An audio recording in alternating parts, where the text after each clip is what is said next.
어? 옷을 왜 벗죠? 어? 뭐 하는 거예요? 뭐야? 미친 거 아니야? 어머. Millions of people are dying. Meanwhile, cops are failing.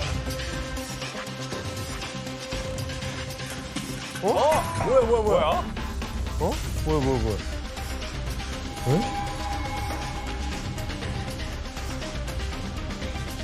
Ladies and gentlemen, we are sorry for the disruption. Please not communicate.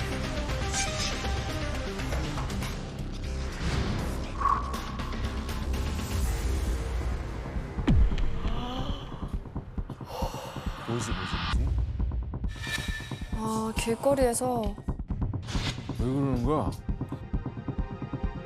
We're gonna lose everything. And we're not joking. We have tried everything!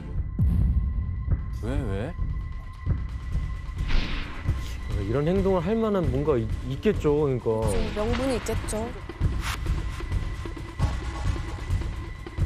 뭐 너무 궁금해, 그러니까 의문을 사실 그냥 봤을 때는 저 진짜 제정신인가 싶을 정도의 행동인데 목적이 뭔지를 모르겠어요, 일단. 예. 최근 세계 곳곳에는 지금까지 없던 이런 과격한 시위들이 자꾸 나타나고 있는데요. 이들의 목적은 단 하나였습니다. 바로 인류의 생존을 위해 기후 위기를 멈추기 위한 행동을 지금 당장 해야 한다는 겁니다. 기후 위기가 이제 더 이상 물러설 수 없는 벼랑 끝까지 왔다는 것을 알리기 위해서 그렇게 나선 난 것이죠. 그런 그 그림에다가 그런 테러를 가했다라는 게 좀 충격적이었어요. 근데 그렇게 큰 문화재를 망가뜨리는 거는 파손되지 않았던 게 앞에 유리로 돼 있었기 때문에 아우, 문제는 다행이네. 없는데 다행이다. 그냥 이제 어떤 액션으로 보여주려고 했던 거예요. 네, 맞습니다. 그 시위 방법에는 논란의 여지가 있지만 현재 기후 위기를 넘어 기후 재앙이라는 말이 나올 만큼 심각한 상황이라는 점에는 모두가 공감하고 있죠. 선생님, 대체 지금 지구가 어느 상태인 거예요? 지금의 지구를 사람으로 비유하면은 말기 암 환자다 이렇게 이제 생각할 수 있죠. 말기암? 왜? 그것도 온몸 곳곳에 암세포가 다 전이된 그런 상태로 봐야 됩니다. 진짜. 지금까지 어떤 주제보다 제일 무서워. 맞아요. 그러니까 저희가 항상 과거에 대해서 좀 많이 알아왔는데 지금 미래를 대비하기 위해서 저희가 배워야 되는 거잖아요. 교수님, 오늘 여행지 어딘가요?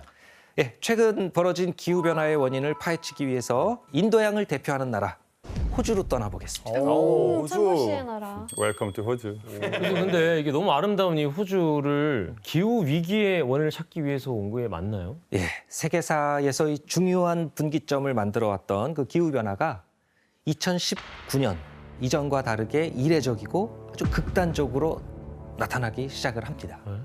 이때 이제 큰 악재가 닥친 곳이 바로 호주였죠.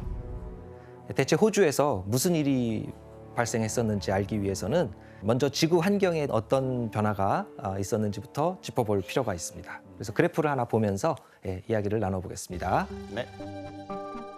뭐야, 이거 어떻게 알아? 이거는 이제 지난 2000년 동안 지구의 평균 온도를 나타낸 그래프입니다. 인류는 이제 문명이 시작된 후부터 이렇게 따뜻한 기후가 이어지고 그러면서 농업 생산력도 좋아지고 또 인구가 번성하고 도시도 발달하고 기후 변화에 이제 영향을 많이 받아왔대요. 그런데 그 후에 또 정반대의 상황이 펼쳐지게 됩니다. 소빙하기라고 부르는 그런 시기인데요. 지구 온도가 이제 낮아지기 시작을 하죠. 그래서 소빙하기가 되면서 세계 곳곳에서 아주 심각한 가뭄, 대기근, 대규모 전염병 이런 것들이 이제 나타나게 되죠. 그 당시 흑사병 피해가 컸던 것도 이 기후 변화로 인한 그 대기근 영향이다. 이렇게 이제 추측이 되고 있죠. 그래서 우리나라도 17세기 조선시대 때 경신 대기근 그 당시에 수십만 명의 사람들이 죽었다는 그런 기록이 있고요.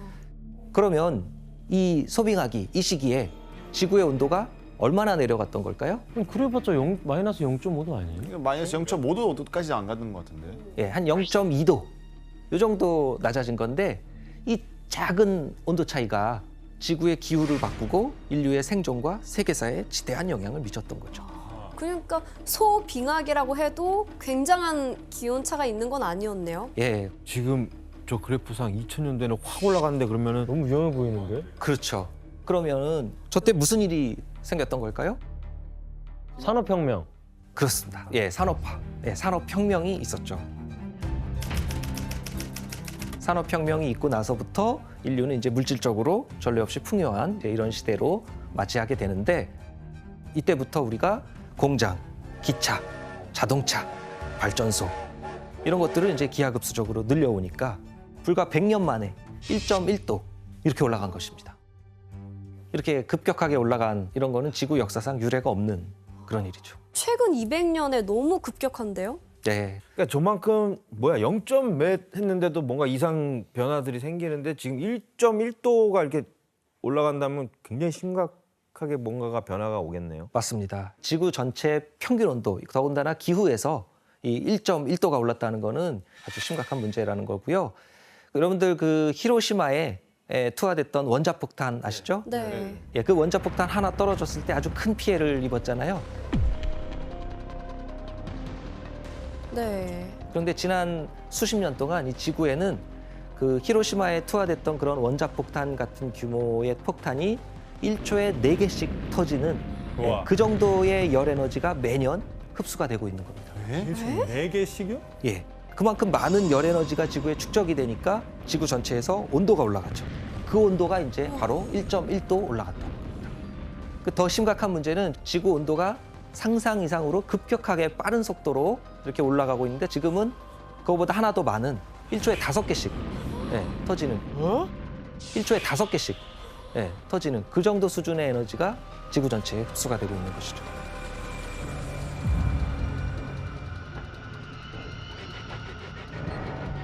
아니 그러면 지구를 뜨겁게 만드는 실제적인 원인은 뭐예요? 지구의 온도가 이렇게 상승을 하면서 지구가 점점 더워지고 있는 이 현상이 이제 우리가 지구 온난화 이렇게 부르는 거잖아요. 또 지구 가열화 이렇게 부르고.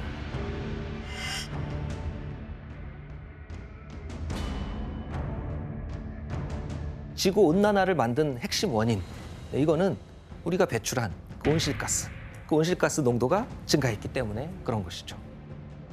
각종 이제 산업 현장, 발전소, 또 교통수단 이런 데서 이산화탄소 같은 온실가스들이 계속 나오고 있는 거죠.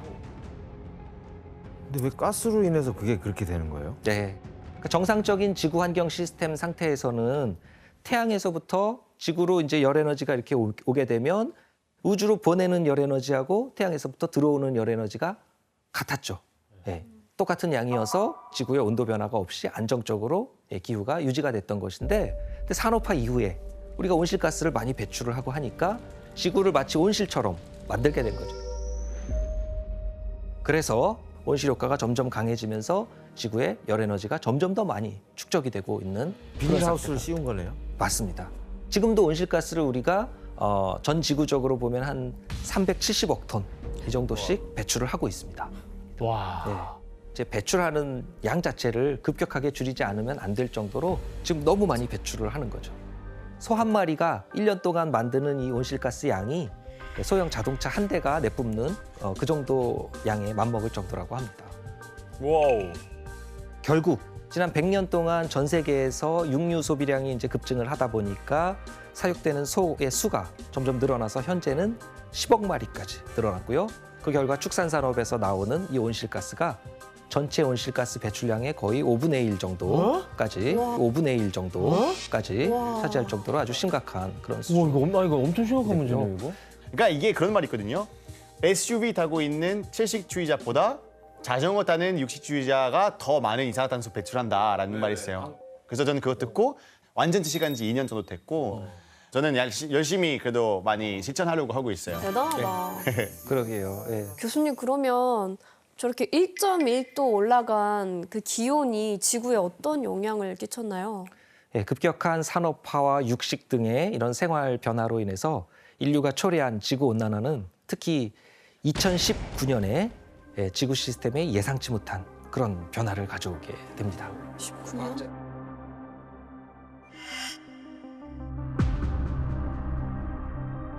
그리고 이때 인도양의 기후 관측 역사상 전례를 찾아보기 어려운 그런 대이변이 발생을 했습니다. 바로 인도양의 이 동쪽하고 서쪽 사이에 온도 차이가 무려 2도까지 이렇게 올라가게 됩니다.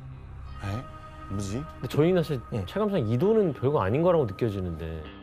이 바닷물의 수온이 온도가 쉽게 변하지 않는 것이고 이게 상당히 거대한 영역이기 때문에 여기에 수온이 바뀐다는 거는 엄청난 열이 거기에 공급이 됐거나 또는 엄청난 열이 빠져나갔거나 이런 거대한 열의 변화를 말합니다. 규모가 다르구나. 그래서 인도양 양 끝에 나타난 이 2도의 차이는 심각한 기상이변을 예고하는 무서운 전조였습니다. 이로 인해서 바로 최악의 재앙이 닥친 나라가 호주였던 겁니다.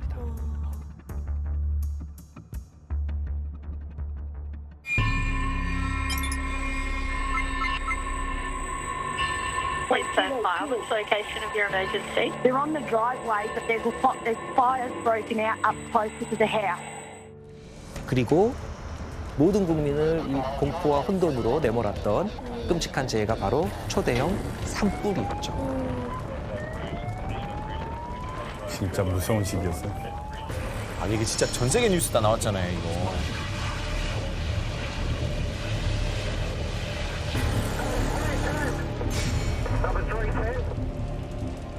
진짜 저렇게 새빨갈 수가 있나? 어떻게 들어가 거기? 근데 저것도 기후에 또 안 좋은 거 아니에요? 저렇게 막 타고 저러는 것도? 그렇죠. 왜냐면 이제 어차피 나무가 타면서 거기서 이제 그 보관됐던 이산화탄소 또 배출되니까.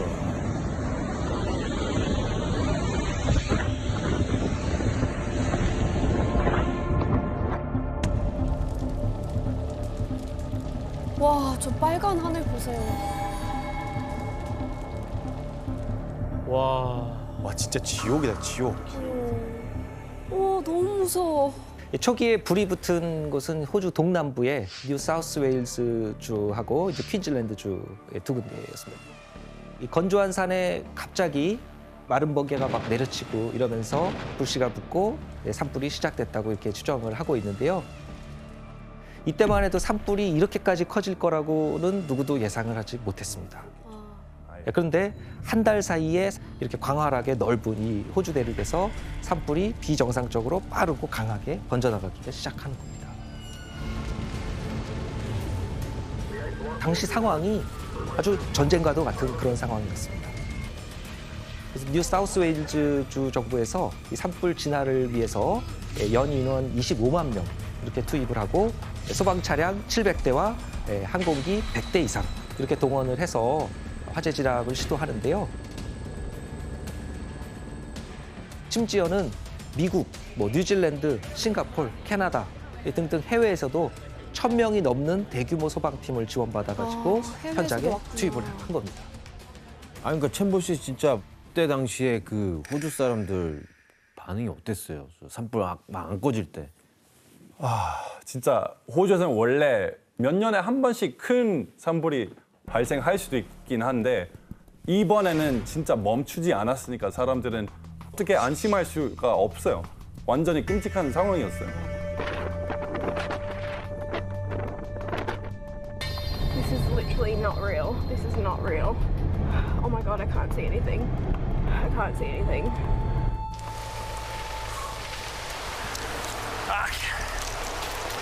That's massive, man. I've never seen that before. Huge. It's frightening. It's a monster. It's ravenous. 교수님, 그러면 이 산불이 왜 이렇게 무서운 속도로 번진 거예요? 예, 그거는 이 산불을 진압하기 어려운 아주 최악의 상황들이 계속해서 펼쳐졌기 때문인데요. 특히 이 산불 현장에서 이것이 만들어져서 화재 진압을 무척 어렵게 만들었습니다. 그게 뭔지 한번 영상을 통해서 확인해 보시겠습니다. 뭐지? 근데 이게 바람 때문에 그런 거 아니야? 번질 때. 진짜.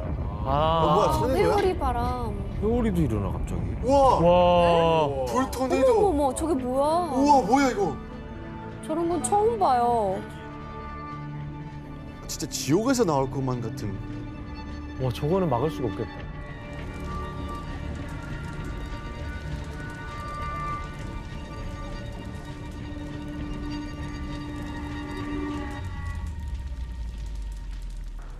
아니 근데 저거는 예. 어떻게 하면 저렇게 생기는 거죠? 예, 이거는 이제 화염 토네이도, 파이어 데블 이렇게 부르는, 즉 불의 악마라고 부르는 그런 현상인데요. 대체 화재 지역에 왜 이런 현상이 발생하는 걸까? 이 산불이 일어나면은 불이 워낙 뜨거우니까 대기를 가열하죠, 고기를. 네. 그렇죠. 가열을 하니까 뜨거워진 고기는 가벼워요. 가벼우니까 하늘로 위로 이렇게 치솟는 거죠. 이렇게 공기가 치솟으면은 주변에 있던 고기들이 빨려 들어가야 되니까 빨려 들어가면서 여기 회오리가 이렇게 만들어지는 겁니다. 산불의 불꽃과 재를 막 흡수하면서 수십에서 수백 미터에 이르는 수백 미터? 수백 미터까지도 되는 그런 거대한 불 회오리를 이렇게 만들어내는 겁니다. 수백 미터 웬만한 고층 건물. 그러니까요. 예.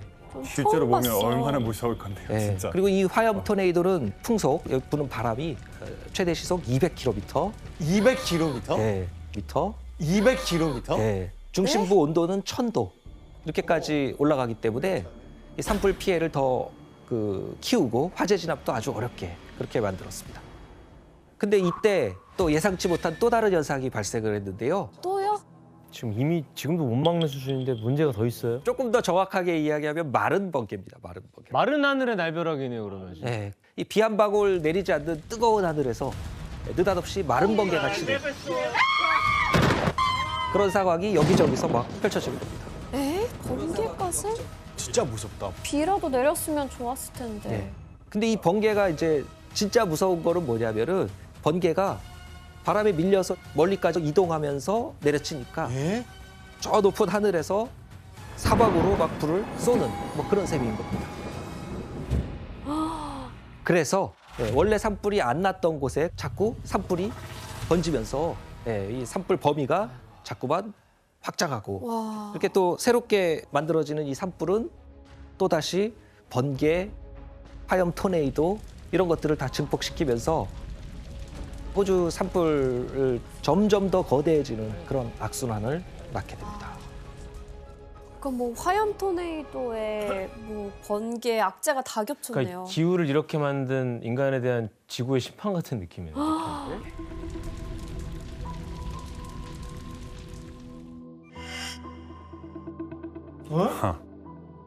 불난곳이에요 저게? 저렇게 다 번졌다고요? 호주 역사상 최초로 호주의 모든 주에서 이 산불의 영향권에 들어가게 된 그런 초유의 사태였습니다. 남부만 피해본 게 아니구나. 항상 그냥 기적을 기다리는 느낌이었어요, 사실. 호주 정부에서도 이거는 도저히 통제가 불가능한 그런 심각한 상황이었습니다. 산불 피해가 가장 이제 심각했던 뉴 사우스웨일즈 그 주의 한 장관이 이거는 산불이 아니라 원자폭탄이다. 원자폭탄이다. 그러면서 아주 절망에 찬 이야기도 했습니다.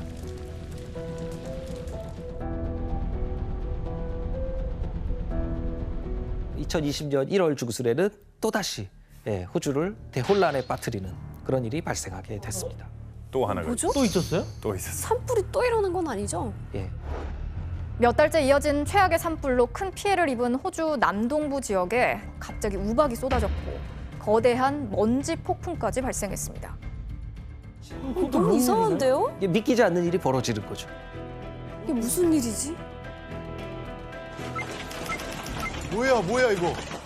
아니 뭐야 이게. 소리 들어봐, 소리. 저거 맞으면 큰일 날 것 같은데요? 크기를 보세요.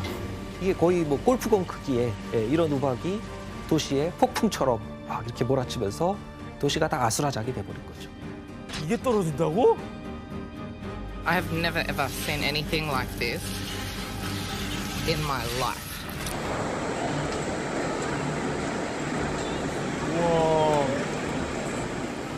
자동차가 완전 유리가 다 깨졌네요. 큰 피해를 봤죠. 피할 곳이 없네, 진짜.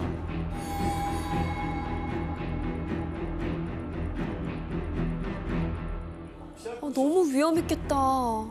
아니 교수님 근데 여기에 왜 갑자기 또 우박이 떨어진 건지 좀 설명을 해줄 수 있어요? 예, 아까 불이 나면은 뜨거운 공기가 가벼워지니까 가열이 되니까 치솟아 오른다 그랬죠, 상공으로. 치솟을 때 재, 먼지, 뭐 수증기 이런 것들이 다 같이 붙어가지고 막 올라가죠. 보면 자리에서 얼어버려요. 네, 다 얼죠. 네. 당시에는 이 워낙 대규모 화재니까 상승 기류도 아주 강하고, 그러니까 이 상승 기류를 타고 하늘 위에서 이 거대한 이런 우박들이 계속 반복해서 오르내리다가 엄청나게 크고 무거운 얼음 덩어리가 돼가지고 녹을 새도 없이 그대로 떨어지게 됩니다. 와. 그런 일이 벌어집니다. 아니 이게 진짜 너무 비정상적인 상황인 건데 그때 호주 분위기가 어땠어요? 우박이 막 떨어질 때? 사실 약간 공포 영화랑 똑같다고 생각할 수도 있었어요. 여기 호주 수도인 캔버라에 위치한 국회 사당 앞에서 찍은 사진인데요. 연기 너무 심각해서 건물이 거의 안 보이는 정도인데요. 이거는 바로 2주 뒤에 찍은 사진이고요. 와. 사람들이 그냥 뭐 해야 되는지 상상도 안 되니까 그냥 공포죠.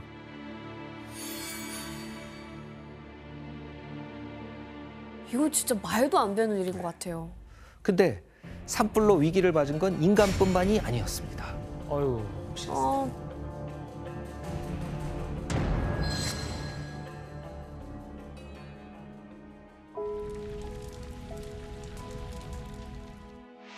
아, 이게 코알라예요? 어떡해.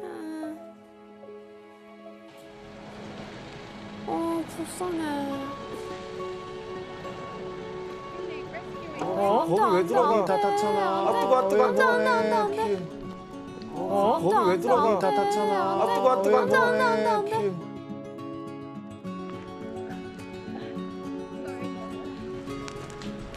어떡해. 불쌍해.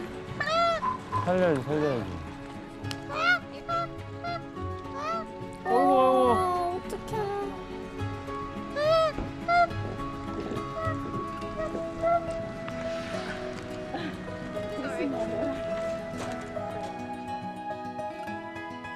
호주의 코알라는 이제 2018년 기준으로 8만 마리 정도 이렇게 됐었는데 이 화재 때문에 6만 마리 정도가 죽거나 다쳤을 걸로. 네.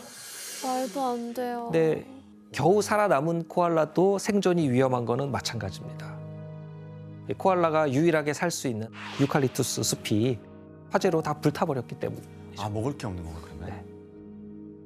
그러니까 안 그래도 점점 수가 줄어가던 코알라가 이 화재로 인해서 멸종 위기종으로 이렇게 바뀐 겁니다. 네, 근데 코알라뿐만 아니라 진짜 호주 상징하는 동물 또 있잖아요. 캥거루. 캥거루. 불길을 이제 도망치려다가 그대로 이제 조조망에서 걸려가지고 사망하게 됐던 사진인데 전 진짜 이거 보고 굉장히 마음 많이 아팠어요. 이처럼 산불 때문에 휘말려 죽거나 다친 야생동물 수가 무려 30억 마리 이상으로 추정이 되고. 30억이요? 예. 그리고 이거는 육상동물만 포함된 통계라서 어류, 곤충까지 포함하면은 아마 더 많은 천문학적인 숫자의 생명이 사라진 것으로 그렇게 추산되고 있습니다. 저 산불이 뭐 호주의 모든 걸 다 파괴했네요, 그죠? 네, 그렇습니다.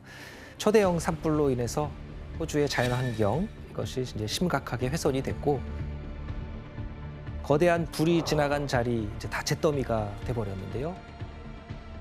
국가 차원에서는 온갖 노력을 해도 총동원해서 이렇게 노력을 했지만 5개월이 지나도록 계속 끝나지 않는 이런 재난 속에서 호주 사람들은 이 공포와 무력감에 시달리게 됩니다.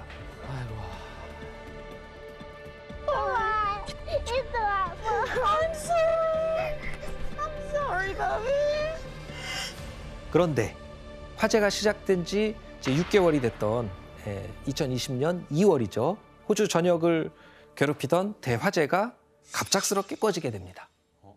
대체 무슨 일이 일어났을까요? 산소가 없어져서 그런가? 더 이상 달 숲이 없어진 건가? 바로 엄청난 양의 폭우가 호주에 쏟아지게 된 것이죠. 지난달 최악의 산불을 겪은 호주에서 이번엔 60년 만에 기록적인 폭우가 쏟아졌습니다. 근데 이 폭우가 또 산불이 휩쓸고 있던 그 호주 남동부 지방 거기에 집중적으로 또 많이 내립니다. 그래서 2020년 2월 9일부터 10일까지 하루 24시간 동안 호주 중남부 해안을 따라서 내린 비의 양이 무려 350mm에 달했다고 합니다. 그러면 이제 하늘에서 엄청난 이 물폭탄이 떨어지면서 호주 화재가 빠르게 사그라질 수 있었던 것이죠. 와, 대박이다. 그래서 2020년 2월 13일 호주 정부에서는 이제 화재가 시작된 지 6개월 만에 초대형 산불 사태가 종식되었음을 공식 선언하게 됩니다. 6개월 만에. 네. 그러니까 1년 중에 반년을 계속 불길에 살고 있는 거예요. 불 속에서.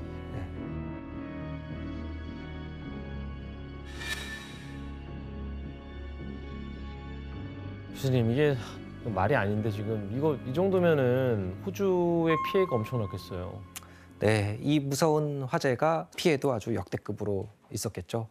이 화재로 불탄 면적이 약 12만 제곱킬로미터인데 한국 국토 면적이 10만 제곱킬로미터니까 우리나라 한국 전체보다도 더 넓은 땅이 불타서 폐허가 돼버린 겁니다. 아이고.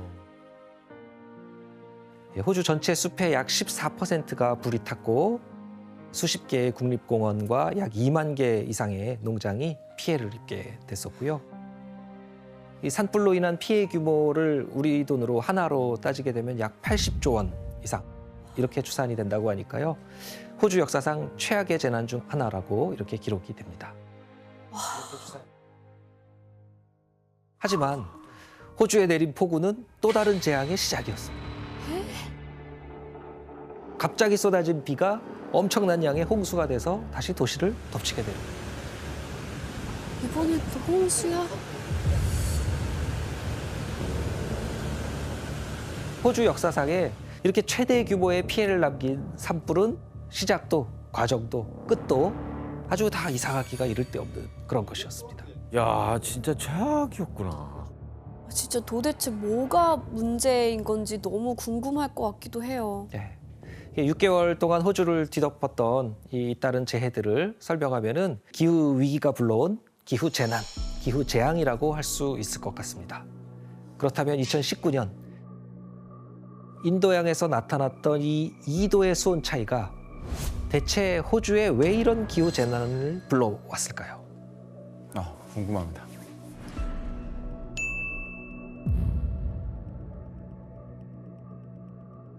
자, 2019년 가을 인도양의 동쪽과 서쪽의 온도 차이가 관측사상 가장 극단적으로 이렇게 벌어졌었는데요. 인도양 서쪽의 수온이 평소보다 더 뜨겁게 올라갔고 동쪽의 수온이 평소보다 차갑게 내려갔습니다. 그 이유는 지구 온난화로 인해서 지구에 추가로 공급된 열 에너지의 90% 이상을 흡수하는 것이 바로 바다이기 때문인데요. 그러니까 1초에 원자폭탄 4개, 5개씩 터지는 만큼의 열이 매년 거의 바다에다가 다 축적이 되면서 바다가 이 열을 감당하지 못하고 대기 순환을 전례 없는 수준으로 다 바꾸면서 각종 이변을 만들어내고 있다는 겁니다. 바다가 중요하구나. 네, 실제로 2019년은 지구 평균 온도가 지난 2000년을 통틀어서 두 번째로 높았던 그런 해였고요. 인도양에서도 이때 바로 이변이 생기게 된 것이죠. 그래서 이 인도양 동쪽에서는 주변에 있던 바로 호주에 극단적인 폭염과 가뭄이 찾아오게 된 것이죠. 그래서 가뭄이 생겼구나. 그래서 이제 가뭄 때문에 폭염 때문에 아주 뜨거워진 이 대지는 시한폭탄 같은 상태가 돼버립니다. 작은 스파크만 이렇게 하나 생겨도 불이 막 번지게 되는 그야말로 대륙 전체가 불쏘시개가 된 상황이죠. 이 대륙 전체가 이런 상황이니까 어떤 노력을 해도 이 산불을 잡을 수가 없었던 겁니다. 교수님, 그러면 인도양의 동쪽에서는 가뭄이 일어났다고 하셨는데 서쪽에서도 기상이변이 생겼나요? 예, 맞습니다. 원래 지구 전체의 순환 시스템에서 물의 양은 한정돼 있습니다. 그래서 물의 순환 과정에서 어디선가 비가 극단적으로 내리지 않았다는 거는 어딘가에서는 비가 극단적으로 많이 내렸다는 그런 의미죠. 그러니까 이제 동쪽에서는 아까 온도가 낮아졌잖아요. 서쪽에서는 평소보다 더 뜨거워지니까 이 공기가 위로 올라가면서 거대한 비구름이 만들어지게 됩니다. 그러다 보면 이렇게 만들어진 비구름이 비를 어디에 뿌렸겠습니까? 아프리카 아니에요? 그렇죠. 인도양 서쪽에. 특히 동아프리카. 네. 저기 소말리아에 비 많이 왔겠네.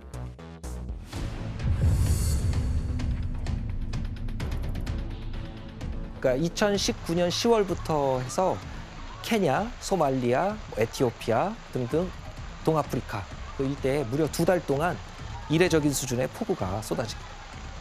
그러니까 아프리카는 사실 이런 폭우에 취약할 것 같아요. 취약하죠. 이게 이제 홍수가 되니까 300만 명 가까운 사람들이 이재민이 되고 300만 명?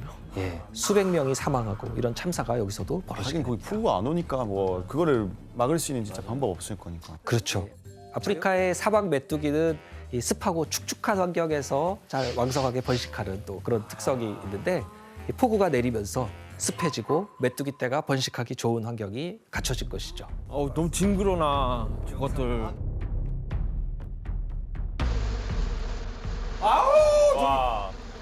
저게 진짜 영상이에요? 네. 와, 얘는 태워야 된다. 얘는 태워야 돼. 어쩔 수 없어. 얘는 왜 이렇게 번식을 잘해? 근데 메뚜기 떼 이 무서운 점이 뭐냐면 하루에 150km라는 이 엄청난 속도로 날아다니면서 모든 걸 다 초토화시킨다는 점. 에? 말도 안 돼. can eat the same amount of food as the entire population of Kenya. 어?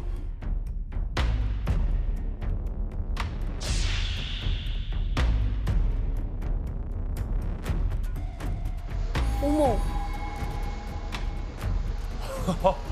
너무 징그러워. 아우 소름 끼쳐. 와 진짜 재난이다 이게. 와. 2019년 당시 아프리카에 등장했던 메뚜기 수가 무려 4천억 마리에 달했습니다. 4천억.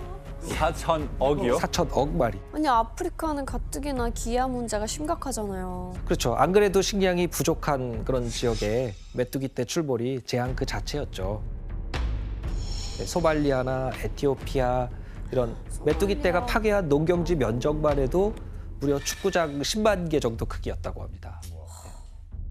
축구장 아, 이 10만 개요? 숫자들은 네, 좀 안 와닿아요, 솔직히. 죄송한데 너무 크다 보니까. 아니 그러니까 그 수온 2도 변화로 어쨌든 호주와 동아프리카를 초토화시켰는데 예. 거기서 이제 멈춘 거예요? 아니면 또 다른 피해가 또 계속 일어나고 있는 상황인 거예요? 안타깝게도 2019년 이후로도 또 다른 지역에 기록적인 홍수를 발생시킨 거죠. 그 지역이 어디였을까요? 또 온도 올라간 데 아닐까요? 어디지? 예, 우리가 사는 동아시아로 가게 됩니다. 아 동아시아까지. 그 재난의 시작은 2020년 5월 중국이었습니다. 당시 장시성, 안후이성, 후베이성 등 중국 중남부 일대에 폭우가 쏟아지면서 모든 게 물바다로 변했습니다. 아니 집이 그냥 막 떠내려가네. 네, 당시 그 수재민 규모가 대한민국 전체 인구를 넘어설 정도로 그렇게 많은 사람의 수재민들이 생겼고요. 중국이 엄청난 수해를 겪던 7월 초에 중국을 괴롭히던 장마전선 일부가 동쪽으로 이동을 합니다. 일본? 네, 일본 남서부 지역인데요. 규슈 지방에 엄청난 기록적인 폭우가 쏟아지게 되고요.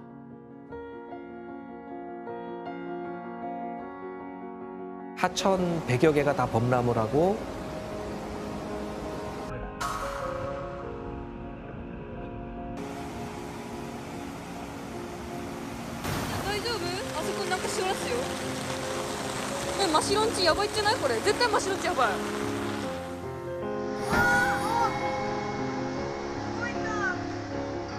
축구장 2천여 개 넓이의 토지가 침수되고 피해가 아주 속출했습니다. 엄청났네.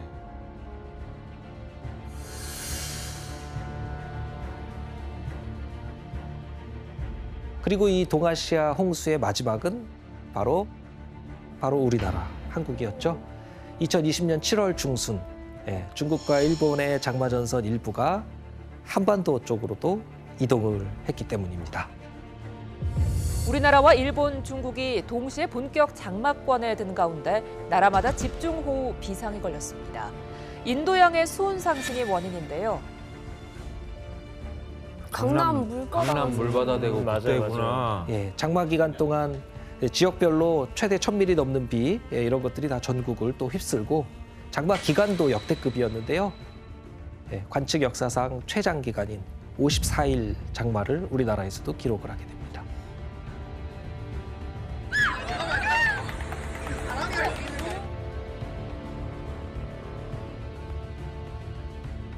근데 지구 온난화가 되면은 막 건조해지고 뭐 더워진다고만 생각했는데 홍수까지 오는 거예요?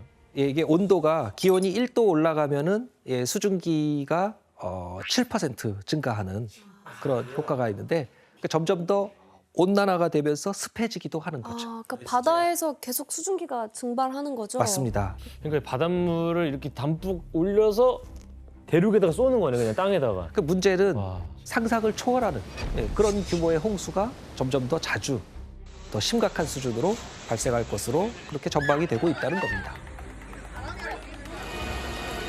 지금 이 순간에도 계속해서 빠른 속도로 오르고 있기 때문이죠. 우리나라도 이제 안정권이 아니잖아. 이건 안심할 수가 없잖아. 아, 왜냐면 올해 한국도 막 그 홍수 엄청 나가지고 막 강남이 뭐 물에 잠겨서 막 천장 떨어지면서 막 물 쏟아지고. 그러니까 뭐 뉴스 보니까 차 위에 이렇게 앉아가지고 휴대폰 하면서 집에 못 가고 있는 사람도 보이고 차가 그냥 둥둥 막 떠다니고 와, 아무튼 굉장히 심각했어요. 줄리아 씨 또 최근에 홍수 피해가 컸던 지역이 있다면서요? 네, 바로 파키스탄이었어요. 사실 3개월 동안 끊기지 않는 홍수가 나면서 정말 성경에 나오는 대홍수다라는 말 나올 정도로 엄청 나섰는데 어머. 아니 집이 그냥 막 떠내려가네? 어머 어머 어머. 아, 뭐야 무슨 지진이야?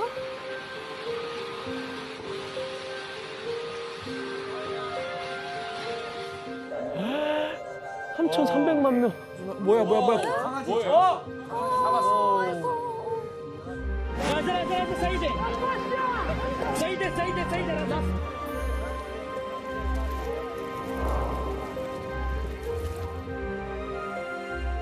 그래서 이제 위성으로 보면 영토 3분의 1이 이제 침수될 정도로 그냥 우리가 알고 있는 파키스탄이 더 이상 아니다라는 걸 이해할 수 있죠. 와. 그런데 사실 진짜 무서운 이야기는 이제부터 시작입니다. 이제부터요? 아니요. 이제 아니요. 저 없을 때 해주시면 안 돼요? 왜냐면 이게 모르는 게 약이라고. 인도양을 비롯해서 이제 지구의 대양에서 무슨 일이 벌어지고 있는지 지도를 보면서 설명을 드리겠습니다. 지금 이 지도에서 보시는 것처럼 인도양 말고도 지구에는 4개의 대양이 더 있죠. 그리고 이 5대양에서 지구 온난화로 증가한 열이 어마어마하게 흡수가 되니까 전 세계 대양의 수온이 급격하게 높아지는 그런 현상들이 다 관측이 되고 있는 겁니다. 이 지구에서 이만큼 이 바다, 대양이 차지하는 비중이 워낙 크기 때문에 이 바닷물의 수온이라는 거는 조금만 변해도 지구의 기후에 아주 지대한 영향을 미칠 수밖에 없는 것이죠. 선생님, 이게 전 세계 이제 바다가 뜨거워지면서 또 다른 이제 재앙, 기상 이변이 덮칠 것 같은데 어떤 게 있어요? 최근 몇 년 사이에 가장 급격하고 강하게 나타나고 있는 것이 바로 태풍입니다. 아, 태풍. 맞아요. 한국에 요즘 엄청 많이 오는 것 같아요. 9월 되면 태풍의 계절이어가지고 요새 너무 많아. 계속 와. 이 지도는 1945년부터 2006년까지 태풍이 발생한 위치를 나타낸 것인데요. 아니, 아시아가 엄청 영향을 많이 받네요. 네. 태풍은 발생한 지역에 따라서 이름이 달라지는데 서태평양에서는 바로 태풍이라고 부르고요.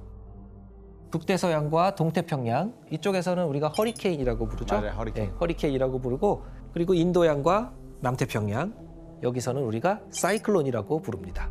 그래서 이 3개를 다 열대성 저기압이라고 그렇게 부릅니다. 네. 일반적으로 이 열대성 저기압은 그 해수면 온도가 섭씨 26도보다도 높은 그런 따뜻한 바다에서 만들어지죠. 그런데 최근에 이제 이 바닷물 수온이 높아지고 있다 보니까 열대성 저기압의 위력도 이례적으로 강한 막 이런 일들이 자꾸 발생하고 있는 겁니다. 그리고 2020년 8월에 미국 허리케인 관측 역사상 초유의 사태가 벌어지게 됩니다. 동시에 2개의 허리케인이 한꺼번에 나타나는 이 쌍둥이 허리케인이 미국을 덮치게 됐죠.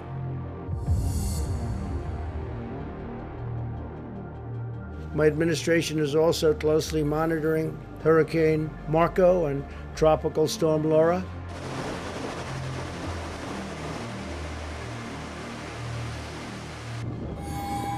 뭐야? 어머, 저게 뭐야? 우와, 뭐야 이거? 태풍 진짜 무서워. 바람 너무 무서워. 이 사람.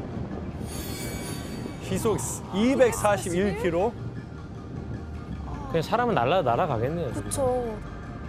와. 우와.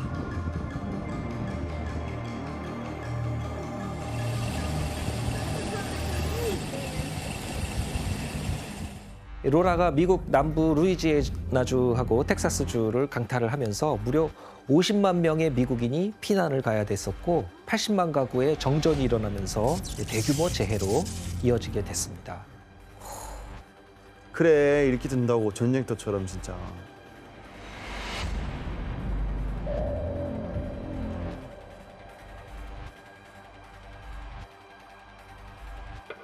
너무 무섭네요. 하지만 이 쌍둥이 허리케인은 사실 맛보기에 불과한 것이었고요. 허리케인 로라와 마르코가 휩쓸고 간 다음에 더 무서운 상황이 이제 대서양에 펼쳐지게 됩니다. 보면 볼수록 당황스러워지는데.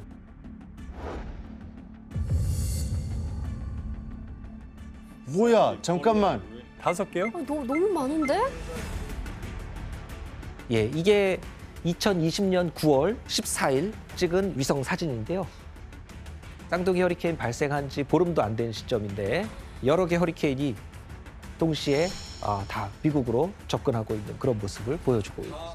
다 미국으로요? 이런 경우가 흔치 않죠. 없죠, 잘. 예.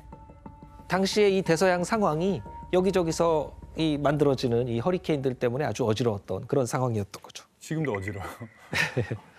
이 중에서 지금 새로 발생한 저 제일 왼쪽에 셀리라는 태풍 보이시죠? 셀리 들어봤어요. 예, 저 허리케인 셀리는 이제 시속 160km가 넘는 바람을 불고 있고 무려 1m에 달하는 이 물폭탄을 안고 미국에 상륙을 하게 됩니다. 와.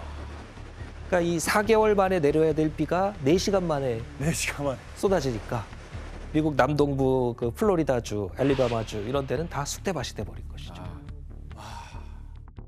그런데 이 미국을 덮쳤던 이 허리케인은 이게 끝이 아니었습니다. 예, 무려 11월까지 계속해서 강한 허리케인들이 연속해서 상륙을 하게 되죠.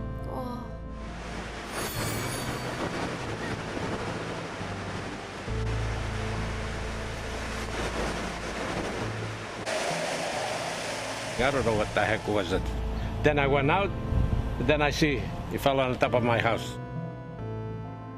그래서 2020년 대서양에서 발생한 열대성 저기압 수가 미국 관측사상 신기록을 세우게 되고요.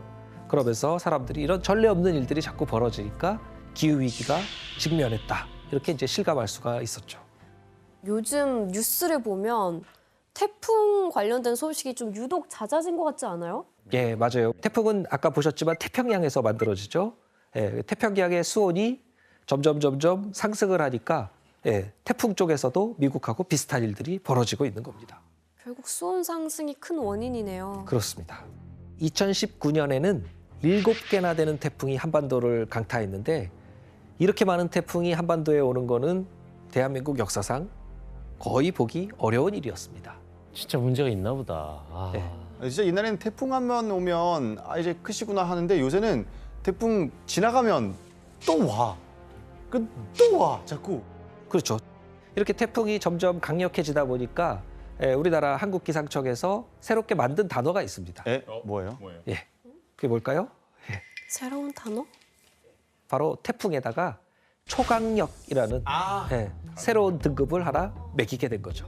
옛날에 그냥 태풍이라고 했는데 요새는 진짜 센 것들 초강력 태풍이라고 맞아요. 뉴스에서 많이 봤어요. 예, 원래 이제 태풍의 강도를 우리나라에서는 중간 태풍, 강한 태풍, 매우 강한 태풍 뭐 이렇게 그 단계를 구분해 왔었는데요. 근데 최근 10년 동안 매우 강한 태풍이 전체의 절반이 넘으니까 아예 이거보다도 더 높은 새로운 등급을 만들어야 되겠다. 말만 들어도 무서운데요? 예, 진짜. 그렇게 해서 초강력 등급을 하나 더 만들게 된 거죠. 2020년에. 와, 그러니까 초강력 태풍은 어느 정도의 강력한 거예요? 이 초강력보다 바로 아래인 이 매우 강한 태풍이라고만 해도 규현 씨도 그렇고 저도 그렇고 다 날아갑니다. 다 날아가죠. 예, 이게 커다란 바위가 다 날아다닐 수 있는 그 정도 강력한 바람이고요. 근데 초강력 등급은 그거보다도 더 강한 바람을 부는 그런 상황이죠. 그러니까 기차도 탈선하고 집들 붕괴되고 이거 콘크리트 이런 건물도 다 무너질 수 있는 그런 겁니다. 기차도 탈선. 네. 그래서 이 초강력 등급을 새로 만든 그 2020년 후로 2년이 지난 올해 초강력 수준의 태풍이 바로 또 한국을 찾아왔죠. 아 맞아요. 그게 바로 지난 8월 말에 부산을 스치면서 지나갔던 태풍 흰남노였습니다. 무서웠어요 사실. 예. 역대급 위력의 태풍 흰남노가 한반도를 향해 북상하고 있습니다. 중심 최대 풍속은 초속 49m로 태풍의 강도가 매우 강입니다.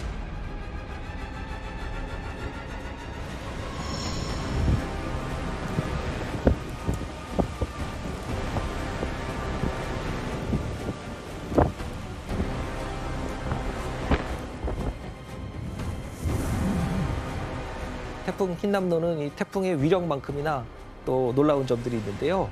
이 태풍이 역사상 유례가 없는 돌연변이었다는 겁니다. 태풍도 완전 돌연변이가 돌연변입니다. 있어요?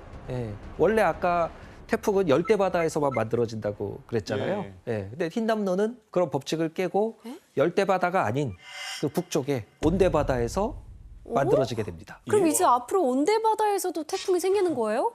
그렇죠. 태풍 역사상 이게 유례가 없는 그런 일들이었는데 너무 무서워. 근데 문제가 또 있습니다. 또? 예, 지구 전체 기후에 막대한 영향을 미치는 게 바다뿐만이 아니라는 거죠. 자칫 인류 멸망 시나리오에 서막이 열릴 수도 있는 그런 지역이 있는데 여기는 벌거벗은 세계사에서 막 처음 떠나는 여행지 같아요. 예, 거기가 어딘지 지금 바로 떠나보겠습니다. 어디야? 어디 가는 거지? 어디죠?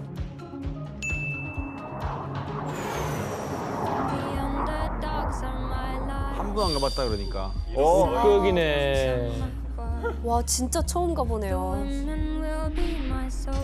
자신 너무 예쁘다 근데. 천연 언젠가 한번 가볼 수 있을까요? 저런 곳에? 이 지구의 가장 북쪽에 있는 그런 하얗게 돼 있는 아까 빙하 이런 것만 떠올리는데 북극을 이루는 거는 사실 빙하만 있는 거는 아닙니다. 북극은 이제 북극해라는 바다로 돼 있죠. 북극해에는 이제 거대한 해빙이 있고 북극해 해빙 외에도 옆에 있는 이제 가장 큰 섬 그린란드 그리고 미국의 알래스카, 러시아의 북부 스발바르 제도 이 영역 전체를 우리가 북극권이라고 이렇게 부릅니다. 이 북극이 이제 지구의 이제 그 열 균형을 잡아주는 지역이니까 냉장고 역할을 한다 이렇게 말할 수 있는데요. 아 여기가 냉장고예요? 좋은 표현이구나. 기후 위기의 바로미터라고 불리는 그런 곳이죠. 그런데 최근 몇 년 사이에 마치 냉장고 플러그를 뽑은 것처럼 북극권의 모습이 완전히 달라지게 됩니다. 너무 속상할 것 같아.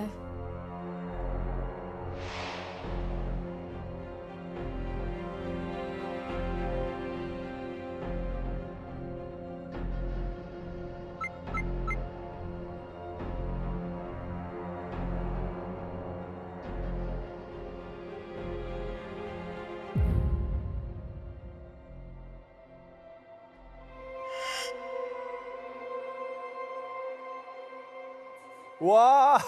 아니 북극 아니잖아요 이거. 그냥 사막 아니에요? 갯벌이요? 교수님 다른 사진 같은데요?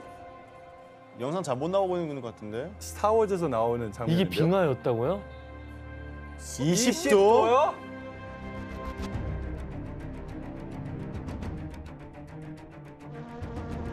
목이 있다고?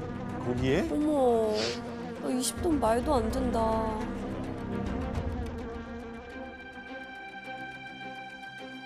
좀 좋아. 끝났다 우리. 아우 저 목이 진짜. 아니 이렇게 푸릇하고? 북극 아닌 것 같은데.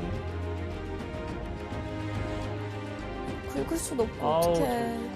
와.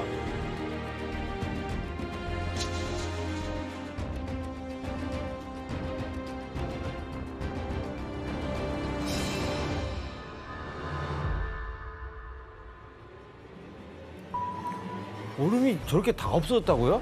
예, 북극 사과학이 아주 심각하죠. 이 북극은 다른 지역에 비해서 태양열이 상대적으로 덜 미치기 때문에 항상 낮은 기온을 유지했었고 이제 그 덕분에 북극해 바닷물이 얼어서 수온이 낮고 차갑고 얼어서 비가가 되고 해빙이 만들어지고 그랬던 것인데요. 하지만 지구 온난화의 영향은 북극조차도 피해갈 수가 없었습니다. 그럼 북극권의 빙하가 얼마나 녹았는지 직접 확인해 볼까요? 아유, 안 돼. 안 돼요. 안 돼요. 이제 같은 계절이기 때문에 계절적으로 달라지는 효과는 빼고 해에 따른 변화만 나타낸 겁니다. 와, 하얀색이 빙하가 거의 거의 다 없는 건데요. 없어졌는데요? 아니 이건 다 녹는 거 아니에요 이러다가? 예, 이 북극해를 덮고 있던 해빙의 4분의 3이 다 사라진 상황이죠. 남은 부분이 얼마 없어요. 예, 북극권이라는 곳은 이제 지구상의 다른 곳들에 비해서 2배, 3배 빠른 속도로 지금 온난화가 진행되는 지역입니다. 아, 그래요? 그래서 이대로 가면 2030년 정도만 돼도 북극권의 여름 해빙이 완전히 다 사라질 걸로. 좀 완전히? 그렇게, 예, 완전히 사라지는 시점을 그 정도로 보고 있는 것이죠. 아, 큰일 났네 진짜. 아. 그 중에서도 이제 최근에 이제 이런 현상이 두드러지고 있는 곳이 지구 최대의 얼음 섬이라고 할 수 있는 아까 그 그린란드인데요. 그린란드 정상 같은 경우는 한여름인 7월 달이 돼도 최고 기온이 영하 10도를 안팎으로 유지를 하기 때문에 한여름에도 눈이 계속 내리는 이제 그런 곳인데요. 2021년에는 관측 사상 최초로 거기에 비가 내리는 그런 일들이 나타났습니다. 눈 대신 큰일이야. 비가. 그 3일 동안 내린 비의 양이 70억 톤에 그러지 마. 달했는데요. 이 얼음섬에 비가 내리면은 뭐 어떤 일이 생기겠습니까? 녹겠죠 그럼. 예, 그렇죠. 그래서 당시 내렸던 비로 우리나라 면적의 약 20배에 해당하는 그 정도 면적에 달하는 얼음이 다 녹아내렸던 겁니다. 그리고 올해 여름에는 평균 기온이 섭씨 6도까지 그린란드에서도 올라가고 60만 톤에 가까운 얼음이 새로 또 녹아버린 겁니다.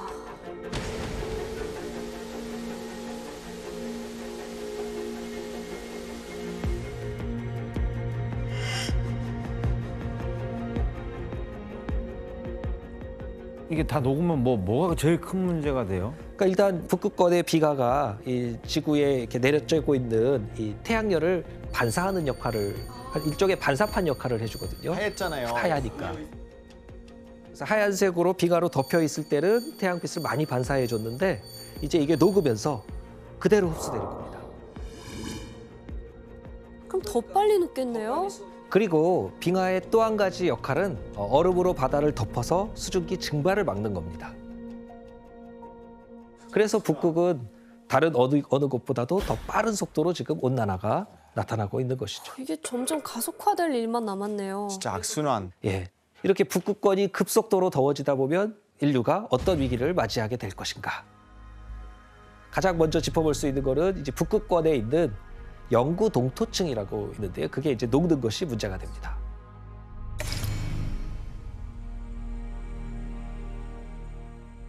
영구 동토라 그러면은 계절이 바뀌어도 그러니까 즉 여름이 돼도 잘 녹지 않고 영하로 계속 유지가 되면서 계속 얼어 있는 땅이거든요. 이게 지구 전체 육지 면적의 14%나 차지하는 넓은 영역인데 그런데 현재 대기 중에 있는 그 탄소량의 2배가 넘는 1조 6천억 톤에 달하는 이 어마어마한 탄소가 영구 동토층 속에 저장이 돼 있다는 겁니다. 그러니까 이 영구 동토층이 녹으면 어떻게 되겠습니까? 탄소가 다 빠져나가겠네요? 그렇죠. 아니 안 돼. 네. 녹으면 안 돼요. 녹으면 안 되죠. 이게 지금 엄청난 이 탄소가 대기 중으로 다 나오게 되면 온실효과가 더 가속화되고 그러면 온난화는 더 빨라지는 그런 악순환을 가져올 수 있는 것이죠. 이 영구 동토는 그야말로 이 얼음 속에 있는 시한폭탄 같은 지금 그런 상황입니다. 교수님, 그 영구 동토층이 녹고 있다는 어떤 뭐 징후들이 있나요? 예, 그런 여러 지구들이 있는데요. 실제로 2020년 6월에 세계에서 가장 추운 도시 중에 하나라고 알려진 북극권의 도시 러시아의 베르호얀스크. 이게 아무리 더운 여름이 돼도 평균 기온 20도를 안 넘던 그런 지역인데 거기 기온이 무려 38도까지 네? 치솟는 그런 일이 벌어졌습니다. 그뿐만 아니라 이제 시베리아에서는 150년 만에 닥친 고온, 가뭄 이런 것들 때문에 또 대형 산불 이런 것들이 또 발생하고요. 시베리아의 산불이란 단어가 그죠. 너무 안 불이 어울리잖아요. 난다는 게 그죠, 맞아요. 이런 기상 이변으로 인해서 이 집안이 이제 불안정해지고 이 얼어있던 땅에서 그게 녹으니까 그 언 땅 위에 세워져 있던 광산, 공장, 뭐 송유관 시설 그러네. 이런 것들이 다 균열이 가고 있고요. 2019년에는 영구 동토 측의 유류 저장고가 파열돼서 디젤 2만 톤이 유출되는 그런 사고도 발생했었습니다. 진짜 별의별 일 다 발생하는 것 같은데 제가 봤던 것 중에 놀라웠던 게 있었어요. 2016년도 7월에 러시아 시베리아 이제 야말반도 쪽에서 약 2,300마리의 순록이 갑자기 이제 죽었던 사건이 있었어요. 근데 알고 보니까 바로 탄저균 때문이었어요. 탄저균? 어디서 온 거예요?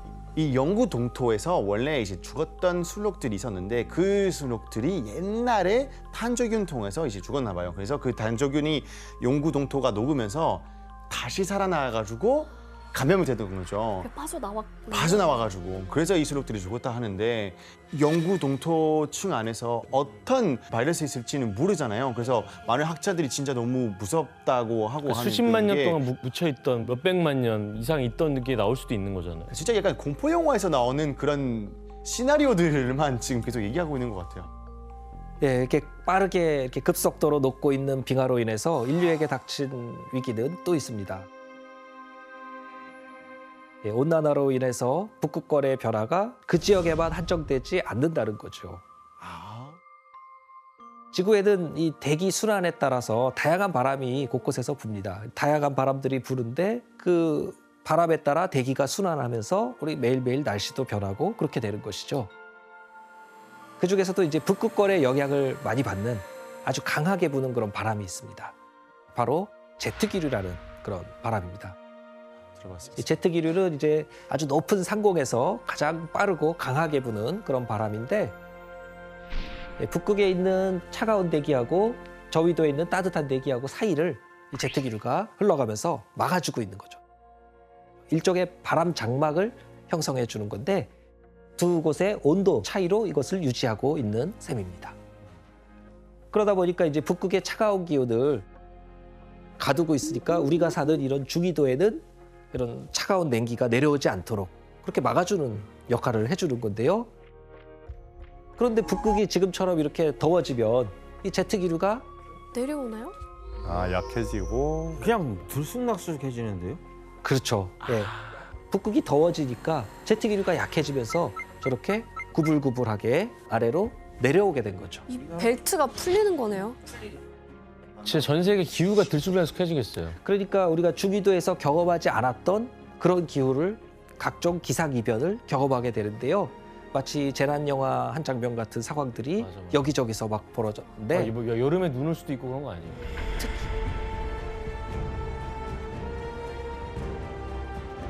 제트기류가 약해지면서 남쪽으로 이렇게 아래쪽으로 내려와 있는 그곳을 따라서 미국 남부지방에 위치한 그 텍사스까지 북극의 냉기가 내려오다 보니까 전례 없는 수준의 그런 한파가 들이닥치게 됩니다.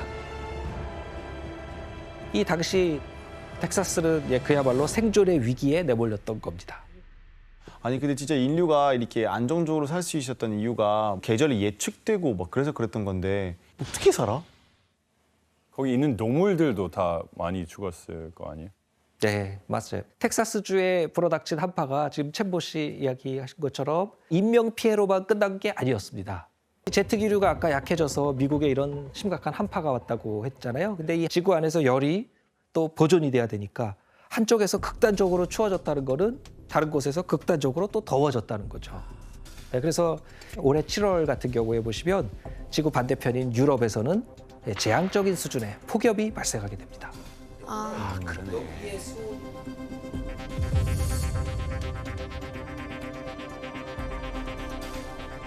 영국의 낮 기온이 역대 최고치를 기록하는 등 유럽의 폭염이 갈수록 심해지고 있습니다. 스페인과 포르투갈에선 47도가 넘는 기온에 1,100명이 숨졌습니다. 와. 아. 어머. 그러니까 아프리카 쪽이 원래 좀 더웠는데 그게 위로 쭉 올라온 느낌이네. 와. 그리고 이 유럽을 괴롭힌 거는 폭염만이 아닙니다. 유럽에 500년 만에 역대급 가뭄이 찾아오게 됩니다.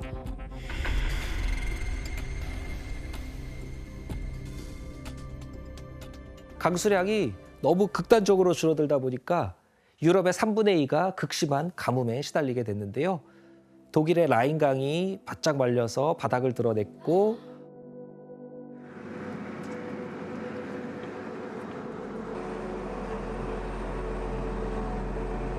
Beim Mais fehlt leider der Regen und somit ist der Mais sehr klein dieses Jahr und auch die Kolben sind sehr klein und somit fehlt uns bis zu 50% der Ernte.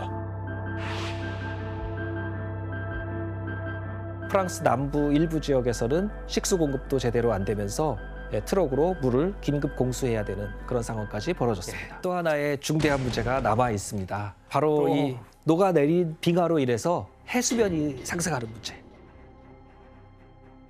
사실 지구상에 있는 대부분의 빙하는 이 그린란드하고 남극의 빙상이라는 형태로 있는데요. 문제는 이 얼음이 지구가 온난화되면서 빠르게 녹고 있다는 거죠.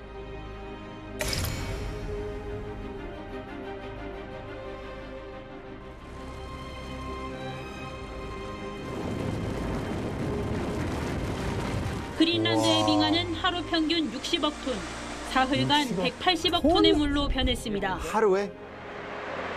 아유.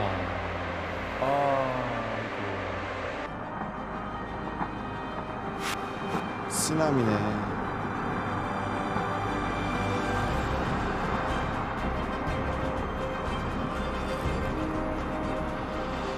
(7m) 상승?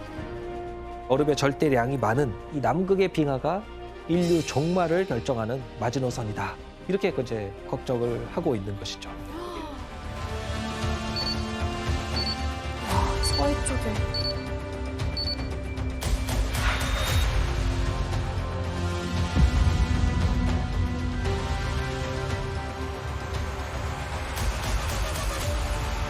어떡해. 지금의 속도로 오면 저게 한 몇 년 뒤? 전 지구 평균 해수면이 올라가는 속도는 1년에 3mm 정도씩 올라갑니다.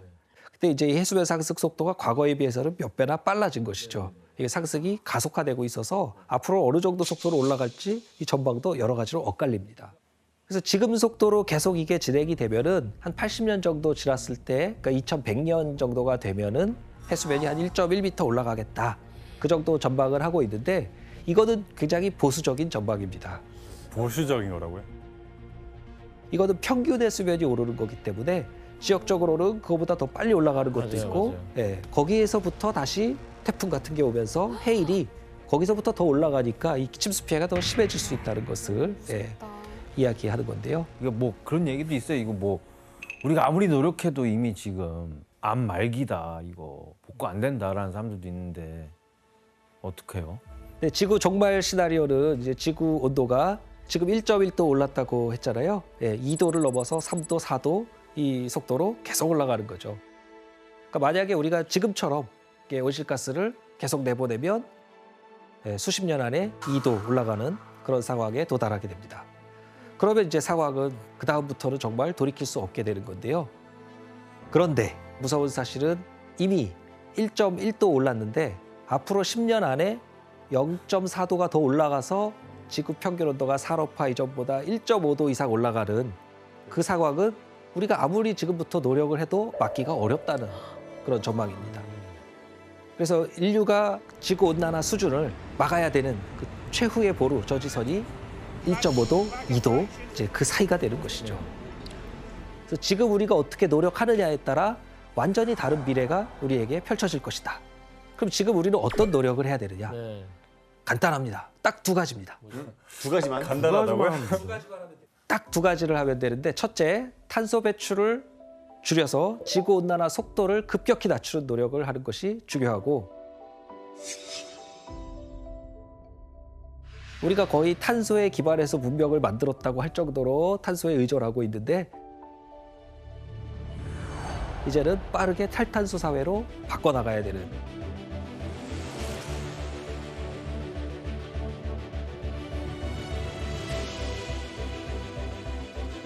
우리나라에서 한 사람이 1년 동안 배출하는 탄소는 11.8톤, 세계 평균의 2.5배나 됩니다. 우리가 합리적인 소비를 하고 합리적인 투자를 할 때 정부와 기업을 바꿀 수가 있고 그걸 통해서 사회 전체를 바꿀 수가 있고 자, 두 번째로 우리에게는 이 변화하는 기후에 적응하기 위한 노력이 필요합니다. 태풍 매미 이후 우리나라는 방제를 통해서 태풍 피해를 많이 줄여왔습니다. 이처럼 기후 위기에 있어서도 같은 노력이 필요한 것이죠. 급변하는 기후에 대응하고 피해를 줄이기 위한 실질적인 고민을 지금 시작해야 될 때인 겁니다. 이 지구 온난화의 속도를 늦추는 일은 너무도 시급하고 절실합니다. 인류가 생존하기 위해서는 지금 우리가 바뀌어야 되는 것이고 이것을 깊이 새기고 행동하는 것이 오늘 우리가 기후변화의 역사를 공부하는 이유입니다. 우리가 인수공통 감염병의 역사를 얘기할 때 이거 빼놓고는 얘기할 수가 없습니다. 뭐지? 1918년부터 1920년까지 2년 만에 전 세계 5천만 명이 사망했던 그런 충격적인 결과를 낳았던 스페인 독감입니다. 스페인 독감?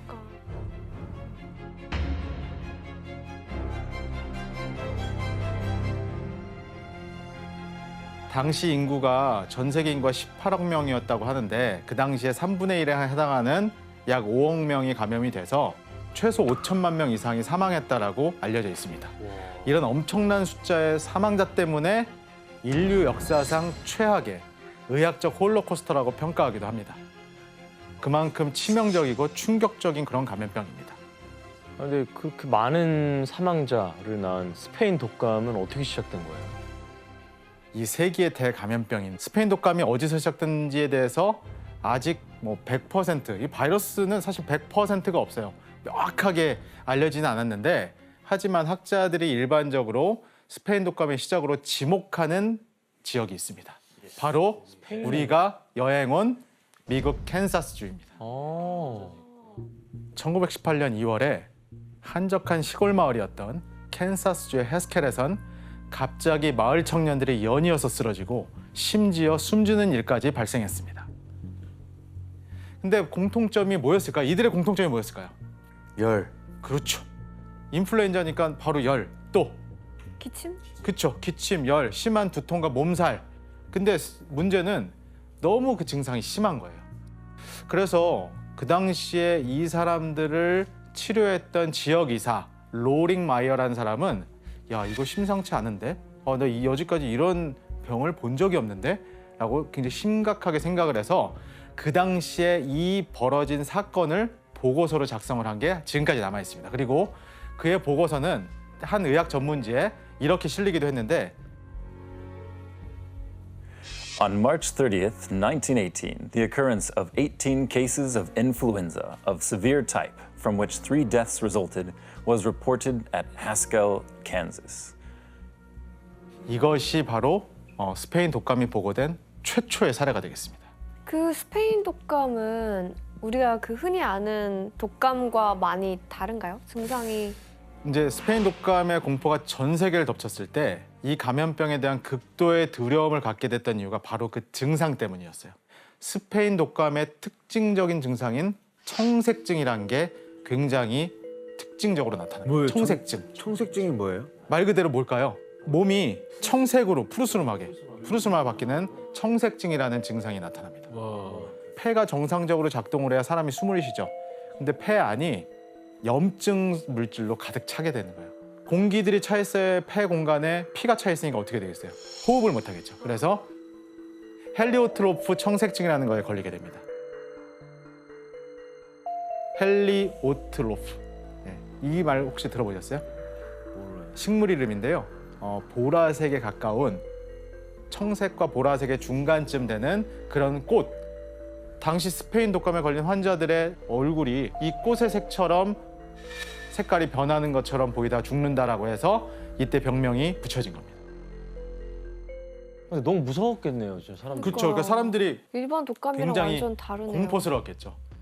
또 다른 스페인 독감의 끔찍했던 증상은 폐의 극심한 염증으로 폐 일부분이 터져서 가슴 밑부분에 공기주머니가 생기는 일까지 벌어졌다고 합니다.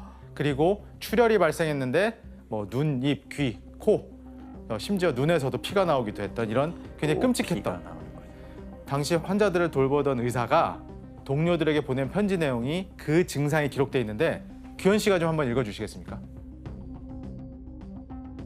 이들은 처음에는 평범한 감기나 독감에 걸린 것처럼 보이지만 몇 시간 뒤에는 청색증이 귀에서부터 시작되어 얼굴 전체로 퍼질 수 있고 이윽고 백인과 유색인을 구별하기 어려울 정도가 되지. 겨우 몇 시간 뒤에 죽음이 찾아와. 끔찍해. 굉장히 그 끔찍한 증상들의 기록을 생생하게 보여주고 있는데 그럼 이 끔찍한 증상을 낳는 스페인 독감이 얼마나 전 세계를 초토화했는지 지도로 한번 보시겠습니까? 이 지도를 보면 각 나라별 인구 대비수, 사망자 수 퍼센트가 나옵니다.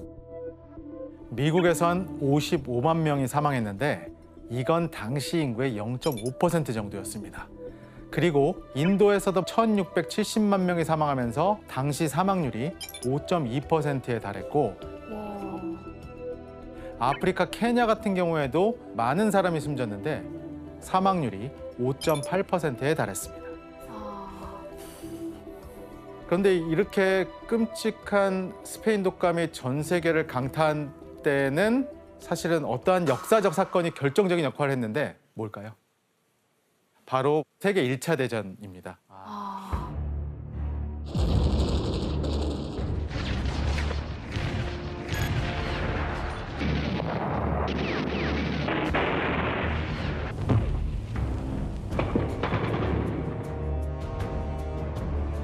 스페인 독감의 정식 명칭은 1918년 인플루엔자예요. 1918 인플루엔자인데 1918년이 세계 1차 대전의 막바지였습니다. 그렇다면 1차 세계대전 중에 스페인 독감이 어떻게 퍼져나갔는지 한번 그 과정을 한번 같이 볼까요? 처음에는 미국 캠프 펀스턴 시작으로 미국 전역의 다른 군사 캠프로 확산이 되고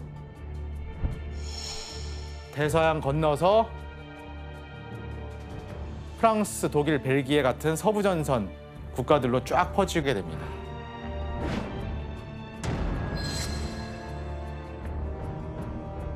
그렇다면 전쟁은 어떻게 스페인 독감을 확산시킨 걸까요? 바로 참호전이라고 해요. 참호. 맞아. 이 참호는 사람들이 굉장히 몰려 있죠. 그래서 굉장히 비좁죠. 그리고 습도가 높은 이런 환경이었기 때문에 굉장히 불결했겠죠. 그러니까 혹시나 스페인 독감에 걸린 사람이 하나라도 있으면 그 참호 안에 있는 사람 전부 전파가 됐겠죠. 굉장히 못 먹고 그리고 극도의 스트레스를 받다 보니까 면역력도 굉장히 떨어져 있으니까 아주 바이러스가 전파되고 질병을 유발하는데 최적의 조건이 됐습니다. 전쟁이 그런 조건이었고요. 또 있어요. 또 당시 세계대전이니까 전 세계에서 다 파병 오죠. 그 파병 온 사람들이 모여서 감염되고 다시 본인들 나라로 돌아가서 다시 퍼뜨리고 하필이면 전쟁과 감염병이 결합이 되면서 최악의 조건이 되었다는 겁니다. 이 이후에는 서부전선 진입 한 달 만에 스페인 독감은 우리나라하고 일본까지 들어오게 됩니다. 맞아요. 조선도 예외가 아니었는데 당시 조선에서는 이 스페인 독감을 서바나 감기라고 불렀대요. 서바나? 서바나 감기. 그게 뭐 스페인을 일컫는 말인 것 같은데 그때 조선에서 감염된 사람 수가 740만 명 정도 됐대요. 인구가 적을 텐데. 지인 중에 안 걸린 사람이 없을 정도였고 그래서 대부분의 학교도 휴교하고 회사는 휴업하고 민심이 점점 흉흉해지면서 그 당시 사회 분위기가 정말 안 좋았다고 하더라고요. 그리고 김구 선생님도 백범일지에 보면 이 스페인 독감에 걸려서 고생하셨다는 그런 기록이 나와요. 서바나 감기. 그런데 이제 스페인 독감이 1918년도 후반이 되자 이 바이러스가 계속 돌다 보니까 어떤 일이 벌어졌을까요? 돌연변이가 그렇죠. 생겨서. 돌연변이. 변이 바이러스가 확장이 되면서 여기 없었던 카리브해부터 시작해서 브라질, 남아프리카 지역까지 폭발적으로 전파가 되는 거죠. 바이러스도 계속 진화를 하는 그렇죠. 거네요. 그래서 이런 과정을 통해서 결과적으로 당시 1차 세계대전으로 숨진 사람이 대략 1,500만 명으로 추정이 되는데 스페인 독감으로 숨진 사람이 5천만 명에 달하기 때문에 전쟁으로 목숨을 잃은 사람보다 스페인 독감으로 목숨을 잃은 사람이 훨씬 더 많았습니다. 바이러스는 어떻게 보면 전쟁보다 무서운 존재네요. 그렇죠. 그 당시 전사자 수와 비교해서 너무나 드라마틱하게 많았기 때문에 20세기 최악의 피해를 유발한 팬데믹으로 알려져 있고요. 미국에서 윌슨 대통령이라는 사람이 있었는데 아주 중요한 일을 하는 도중에 걸려서 진짜로 그 정도로. 그리고 이제 키스라는 작품을 만들었던 그 구스타프 그림트. 네. 그리고 그 유명한 화가뿐만 아니라 뭉크라는 그 유명한 화가도 절규. 스페인 독감을 걸렸는데 또 화가요? 네, 또 화가예요. 진짜 유명한 화가들이 많이 걸리네. 화가들이 왜 이렇게 독감에 걸리지? 뭉크의 스페인 독감의 자화상은 굉장히 유명한 이유가 자기의 자화상이 걸리기 전 자화상도 있고 후도 있는데 누가 봐도 굉장히 몰골이 심하게 망가진 그런 모습을 보였던 그림이 유명합니다. 와. 특히 죽은 희생자 중에 대부분이 65세 이하였고 특히 20에서 45세 굉장히 건강한 사람들이 전체 사망자의 60%였어요. 와. 왜 그럴까요? 이 단어를 기억해서 사이토카인 스톰이라는 거예요. 사이토카인 스톰. 그 코로나 때 기사에 많이 나왔었어요. 그렇죠. 사이토카인이라는 게 우리 몸의 면역을 적절하게 유지하기 위해서 필수적인 건데 나이가 드신 65세 이상의 분들은 면역 체계가 젊은 사람보다 안 좋아요. 그러니까 이 인플루엔자에 감염이 되고 나서 면역 반응이 약하게 나와요. 근데 젊은이들은 면역이 너무 좋으니까 외부에서 바이러스가 들어왔을 때 굉장히 강렬하게 우리 몸이 반응을 해요.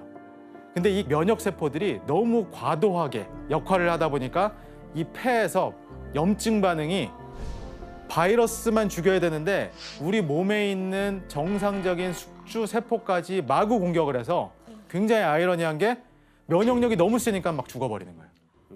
너무 염증 반응이 심하게 일어나서.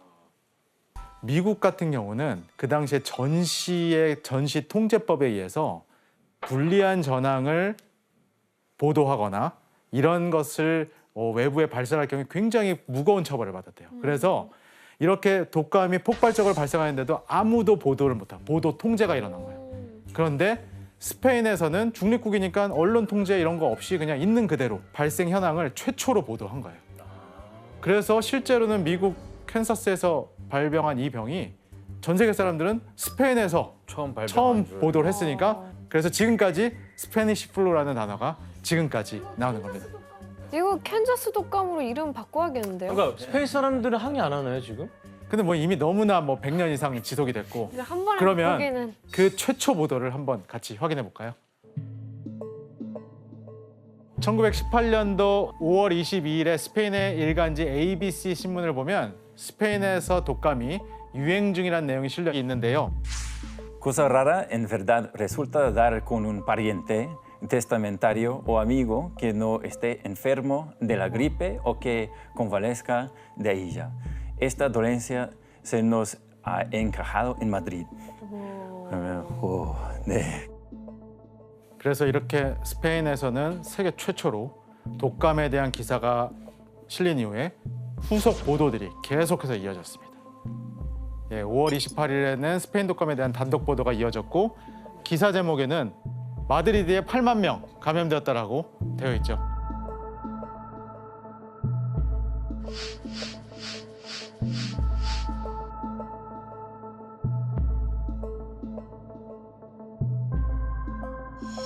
이런 보도를 통해서 스페인은 엄청난 질병이 발생한 나라가 됐고 그 병 이름이 스페인 독감이 돼버린 거예요. 사람들 사이에서 유행하기 시작한 게 있었는데 뭐였을까요? 마스크? 그렇죠. 마스크입니다. 코가 다 뚫려 있는 것 같은데? 그럼 마스크 같이 생기지 않았는데? 거즈 여러 겹을 겹쳐 만든 마스크였는데 미국 오레건주에서는 이렇게 신문 광고를 통해 마스크 쓸 것을 적극적으로 권고했는데요. So wear a mask. We appeal to your civic patriotism to cooperate with us in our effort to stamp out the Spanish influenza.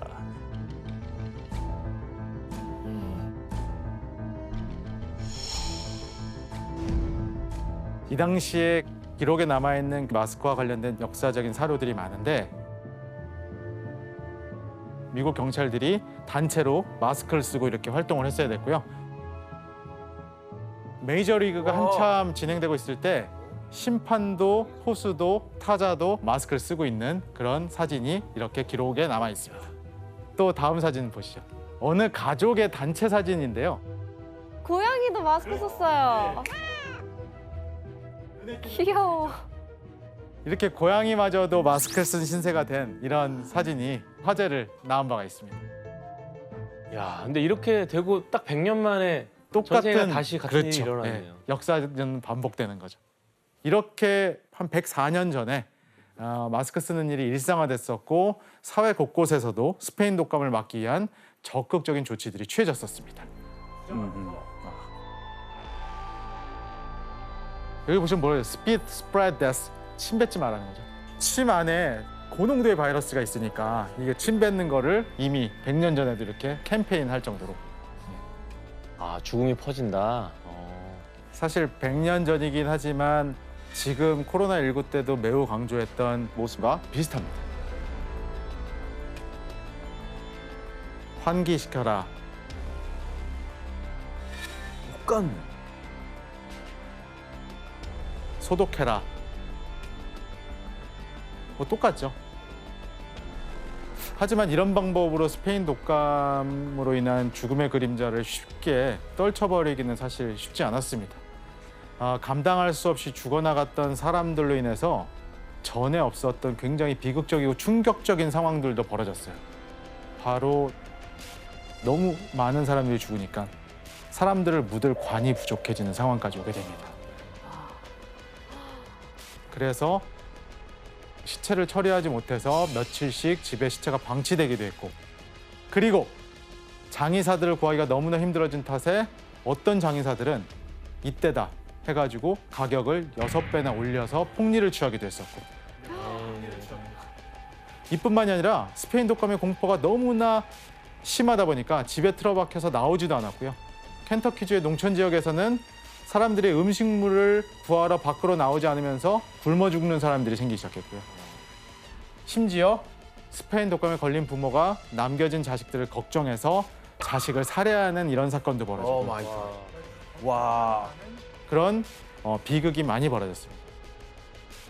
이렇게 스페인 독감에 대한 두려움이 커지면서 스페인 독감을 치료할 수 있다는 갖가지 방법들도 등장하게 되는데요. 사람들은 스페인 독감에 효과가 있다면 그게 무엇이든지 일단 하려고 들었습니다. 그럼 여기서 문제를 내겠습니다. 스페인 독감 치료에 이것이 효과가 있다는 소문이 나면서 한때 미국에서 이것의 가격이 폭등했는데요. 무엇일까요? 술 마실 때 정답! 네. 데킬라 먹을 때 소금? 약간 주객이 전도됐어요. 술 마실 때 먹는 게 뭐지? 정답! 위스키? 정답입니다. 위스키가 효과가 있다 그랬다고? 네.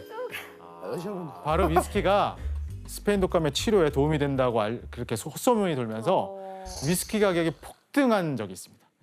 심지어는 그 헛소문을 이용해서 신문에 이런 광고가 등장하게 됐는데 어떤 광고인지 한번 보실까요? 1918년 뉴욕의 시라큐스 지역의 주류상들이 일면에 낸 광고입니다. 일면에. 스페인 인플루엔자 퇴치를 위해 추천이라는 제목으로 이렇게 달려 있습니다. 이뿐만이 아니라 당시의 의사들이 위스키를 직접 권하기도 했답니다. 의사들이요? 네, 그래서 심지어 다른 나라에서도 스페인 독감 치료하는데 술이 도움이 됐다고 생각을 했던 것 같습니다. 덴마크나 캐나다에서는 처방전이 있어야만 술을 구입할 수가 있었고요. 폴란드에서도 브랜디, 브랜디의 약효가 뛰어나서 스페인 독감에 도움이 된다라는 그런 믿음이 있었다라고 합니다. 지금 어쨌든 스페인 독감은 없어진 거예요? 그렇죠. 확산 시기가 이제 극렬하게 나타났다가 어느 순간부터 잠잠해지기 시작을 했습니다. 근데 이게 소멸한 이유는 100% 정답은 아직까지 모른다. 그런데 집단 면역이라고 하는 워낙 그 많은 사람들이 감염이 됐기 때문에 바이러스가 소멸의 단계로 갔다라는 인식을 많이 하고 있고요. 특히나 이제 또 걸린 사람들이 사망하게 되면서 이게 이제 자연적으로 소멸하는 그런 과정으로 갔다라고 지금 추론되고 있습니다. 이게 어떤 동물에게서 전파된 건지는 밝혀졌나요? 그 당시에는 전혀 몰랐죠. 이게 도대체 당시에 심지어는요. 이게 바이러스에 의한 건지도 몰랐어요. 그 당시에는. 그런데 이제 스페인 독감이 사라지고 거의 87년이 흐른 다음에 밝혀졌습니다. 2005년도에. 뭐지? 사실 그 실마리는 영영 못 풀 거라고 생각을 했는데요. 미국 병리학 연구소의 그 제프리 토벤버그라고 하는 박사하고 병리학자인 요한 훌틴이 알래스카에서 정답의 실마리를 찾습니다. 알래스카에서. 그럼 여기서 또 문제를 한번 또 내겠습니다.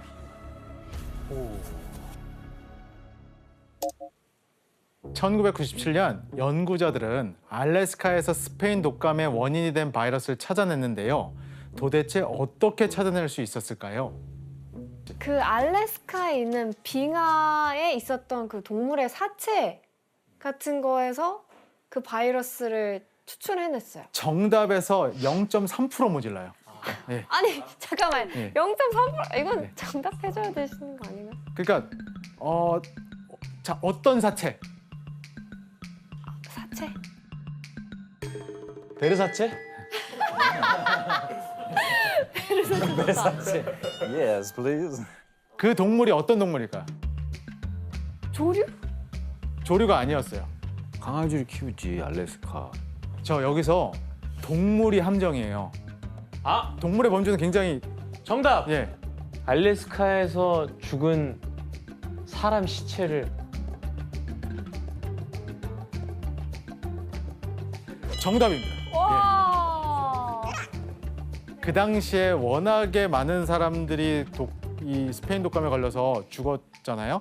근데 그때 알래스카의 얼음 땅을 깊게 파서 찾아다니다가 죽은 감염자의 시체에서 바이러스를 찾아냅니다. 그리고 바이러스가 잘 보존되던 시체의 폐에서 바이러스 감염된 조직을 떼어냈습니다. 근데 교수님 그 바이러스라는 거는 숙주가 있어야 되잖아요. 그러면 어떻게 바이러스가 계속 살아있어요? 굉장히 좋은 질문입니다. 숙주가 죽으면 바이러스가 복제를 못하는 거지. 죽어있는 상태에서 이 온도가 적정 온도, 즉 굉장히 저온 상태로 유지가 되면 그 남아있던 바이러스는 수백 년이 지나도 유지가 됩니다. 자연 냉동고가 됐던 거죠. 그렇게 해서 무려 8년간 연구를 계속해서 2005년도 마침내 스페인 독감 바이러스의 정체를 제대로 알게 되었습니다.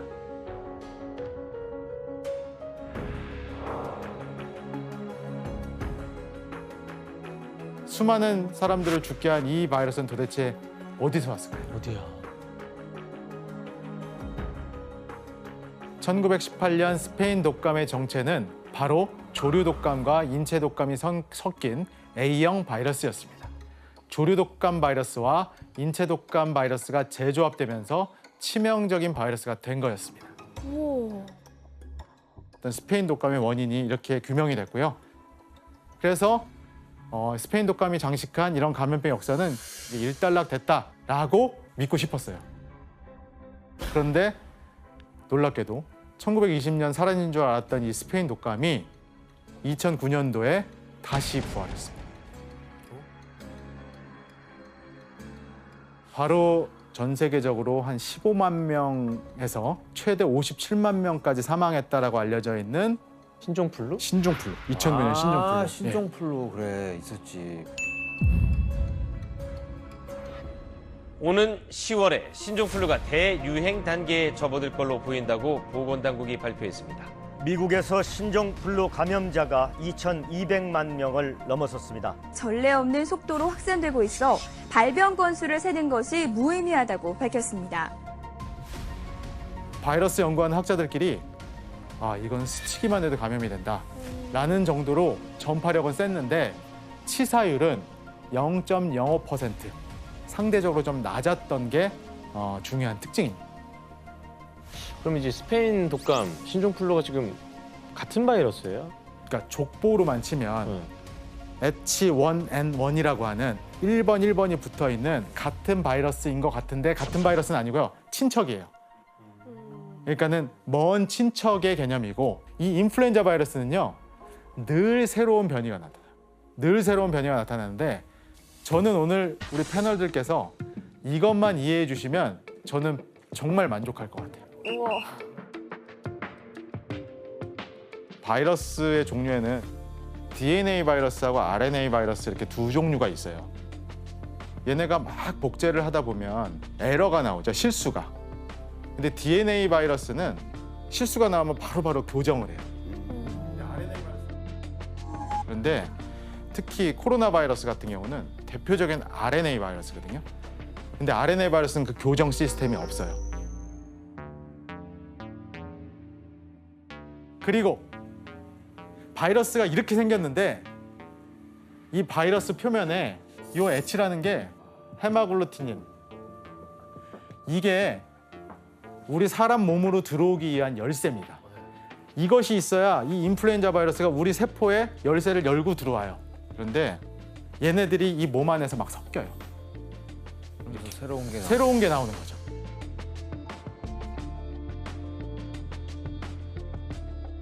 그러니까 인플루엔자의 돌연변이는 끝도 없이 연구지. 끝도 없이 만들어줄 수 있는 거죠.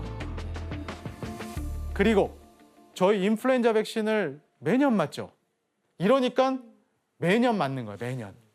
이게 너무 짜증나는 거잖아요. 매년 백신을 맞아야 돼. 그래서 지금 연구하고 있는 분야가 이 유니버설. 아예 한 번 맞아서 평생 안 맞아도 되는 그런 백신을 만들자. 유니버설 백신이라는 게 지금 연구가 많이 진행이 되고 있습니다. 신종플루를 전파한 거는 이번에도 조류였나요? 이게 항상 조류면은 또 대응할 수 있는 방법을 찾을 텐데 2009년도 신종플루는 돼지에서 왔습니다. 그래서 사실 돼지는 이 인플루엔자에 있어서 돼지가 굉장히 중요한 매개체를 하는데 돼지가 조류에도 민감하고 사람의 거에도 민감해요. 약간 매개체 역할을 하나요? 그렇죠. 자 보세요. 조류에서 사람으로 가는 경우도 드물게 있어요. 아주 드물게 있긴 하지만 매우 드물어요. 근데 그것도 사람 간에 그렇죠. 전염되지 않은. 예, 사람 간의 전파도 잘 안 일어나요. 왜? 아까 헤마글루틴이 뭐다? 열쇠. 그러니까 열쇠가 안 맞아요. 조류하고 사람은 열쇠 구멍이 안 맞아. 그러니까 조류는 조류끼리, 사람은 사람들끼리인데 이게 희한하게 돼지가 여기에도 잘 받아들여, 사람 것도 잘 받아들여, 돼지 몸에서 막 서로 섞여. 그럼 어떤 일이 벌어져요? 또 돼지에서 새로운 그렇죠. 또 새로운 바이러스가 뿅 하고 나오겠죠. 이 바이러스가 섞여가지고 새로운 바이러스가 튀어나와서 2009년도 신종플루가 나온 거예요. 조류, 돼지, 사람이 콜라보해서 만들어진 그렇죠. 바이러스. 네. 그런데 이제 최근 들어서 대규모로 유행하는 인수공통 감염병들을 보면 최근에 뭐 때문에 문제예요? 코로나 그렇죠. 바이러스. 코로나죠. 코로나. 2002년도 사스, 다음에 2015년도 유독 우리나라에서 문제가 됐던 메르스, 그리고 2019년도 연말부터 발생해서 아직까지도 문제하고 있는 이 코로나19, 코비드-19, 이 세 가지가 모두 코로나 바이러스들이죠.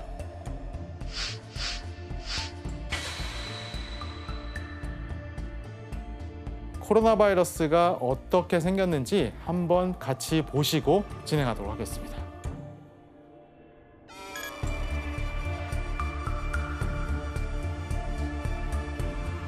태양의 코로나 현상이라는 것이 나타나는 그 돌기를 갖고 있다고 해서 코로나 바이러스라고 지었습니다. 코로나는 사실 100년 전에 발견된 바이러스입니다. 100년 전에 발견된 바이러스인데 그러면 지금까지는 왜 그렇게 관심이 없었느냐? 주로 돼지나 소나 닭, 개, 고양이의 치명적인 바이러스였어요. 그런데 1960년대 중반에 코로나 바이러스가 사람한테 전파된 사건이 벌어집니다. 근데 그 이후에도 별로 관심이 없었어요. 왜? 그냥 감기 정도 유발을 했었어요. 그런데 2002년도에 심각한 사건이 발생합니다. 바로 사스. 이 바이러스가 코로나 바이러스가 사람도 죽일 수 있네? 라는 첫 번째 바이러스가 됩니다.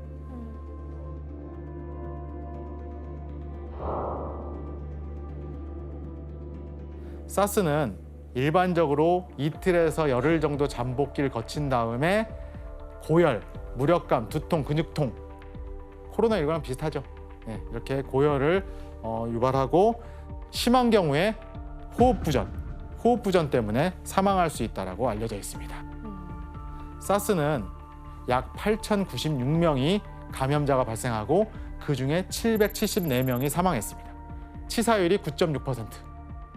그래서 홍콩, 싱가포르, 베트남, 중국, 미국, 캐나다 등에서 발병을 했고 우리나라의 경우는 3명의 확진자가 있었는데 다행스럽게도 모두 완치 회복된 기록을 갖고 있습니다. 치사율이 좀 9.6% 가까이 나면 그 10% 나오는 거면 굉장히 높은 거죠, 치사율이. 네. 이거 어떻게 감염되는 거예요, 사스는? 주로 비말, 기침이나 재채기, 가래 뭐 이런 것들에 의해서 비말에 의해 전파가 되는데 사스의 놀라운 전파력은 사스가 첫 발생 후 어떻게 지구 한 바퀴를 돌게 됐는지 그 경로를 추적해보면 더욱더 실감하실 수 있습니다. 2003년도 1월 30일에 그 수산물 시장에서 일하는 그 조우 저펑이라는 그 인물이 70명을 전파합니다. 이 한 사람이. 너무나 한 사람이 많은 사람을 전파해서 슈퍼 전파자라고 하거든요. 우리 코로나19 때도 그런 얘기 좀 많이 들었죠. 조우 저펑이라는 이 사람의 주치의였던 리우라는 사람이 친척의 결혼식에 참석하려고 홍콩에 가려고 했는데 홍콩에 가서 그 묵었던 호텔에 이 사람이 계속 기침을 하고 변기에다가 막 토하고 기침하고 하다 보니까 에어컨하고 이런 공조 시스템에 그 호텔에 묵었던 23명이 감염이 되면서 그 사람들이 귀국하면서 그냥 각국에 그냥 다 이렇게 전파가 된 거예요. 피할 수가 없는 거였네요. 그렇죠. 심지어 그 당시에 WHO의 이러한 바이러스를 역학조사하는 카를로 우르반이라는 사람이 이런 심각한 감염병이 출현한 것을 처음으로 알아차리고 WHO에 보고를 했는데 이 사람도 불행하게도 감염이 돼서 사스에 감염돼서 사망하게 됩니다. 그리고 오늘의 이제 주 키워드이기도 하지만 이제 인수공통 감염병으로 나중에 밝혀지게 되는데요. 또 동물, 이번엔 무슨 동물? 돼지? 호주 동물보건연구소가 사스의 기원을 밝혀냈는데 사스의 주범은 박쥐였고 근데 이제 그 박쥐 바이러스가 직접 넘어온 건 아니고요. 또 추가 연구를 통해서 밝혀보니까 박쥐에서 사양 고양이로 한번 점프를 하고 이 사양 고양이가 사람한테 전파를 시키면서 사스가 전파되게 됐다라고 밝혀지게 됐죠. 근데 이게 끝이면 되는데 2012년도에 또 무슨 일이 벌어졌어요? 사스 이후에 코로나 바이러스 습격이 한 번 더 있었죠. 2012년도 6월 달 사우디아라비아에서 정체불명의 폐렴 환자가 나왔고 메르스라고 불리는 호흡기 폐렴을 유발하는 바이러스였는데 이것도 코로나 바이러스의 하나로 밝혀졌습니다.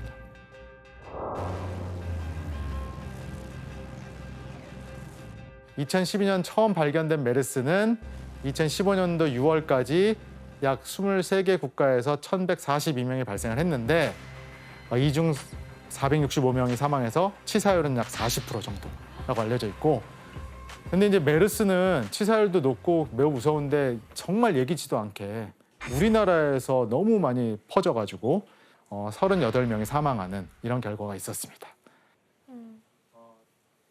이 인간에게 메르스를 옮긴 동물의 정체는 또 뭐였을까요? 이건 너무 유명하게 알고 있잖아요. 메르스 하면 바로 낙타가 그렇죠. 생각나는 거 같아요. 침. 그때 일단 낙타들이 많이 죽었던 게 일단 기억이 나는데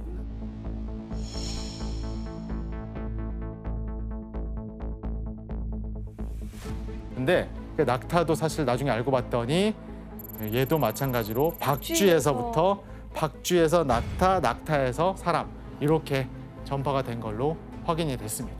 아, 박쥐 장난 아닌데? 와. 그 메르스까지 해서 코로나 바이러스가 좀 잠잠했었는데 코로나 바이러스가 또 한 번의 종간의 장벽을 뚫고 지금 현재까지도 역대급으로 퍼져나가고 있는 바이러스가 바로 코로나19, 코비드-19입니다.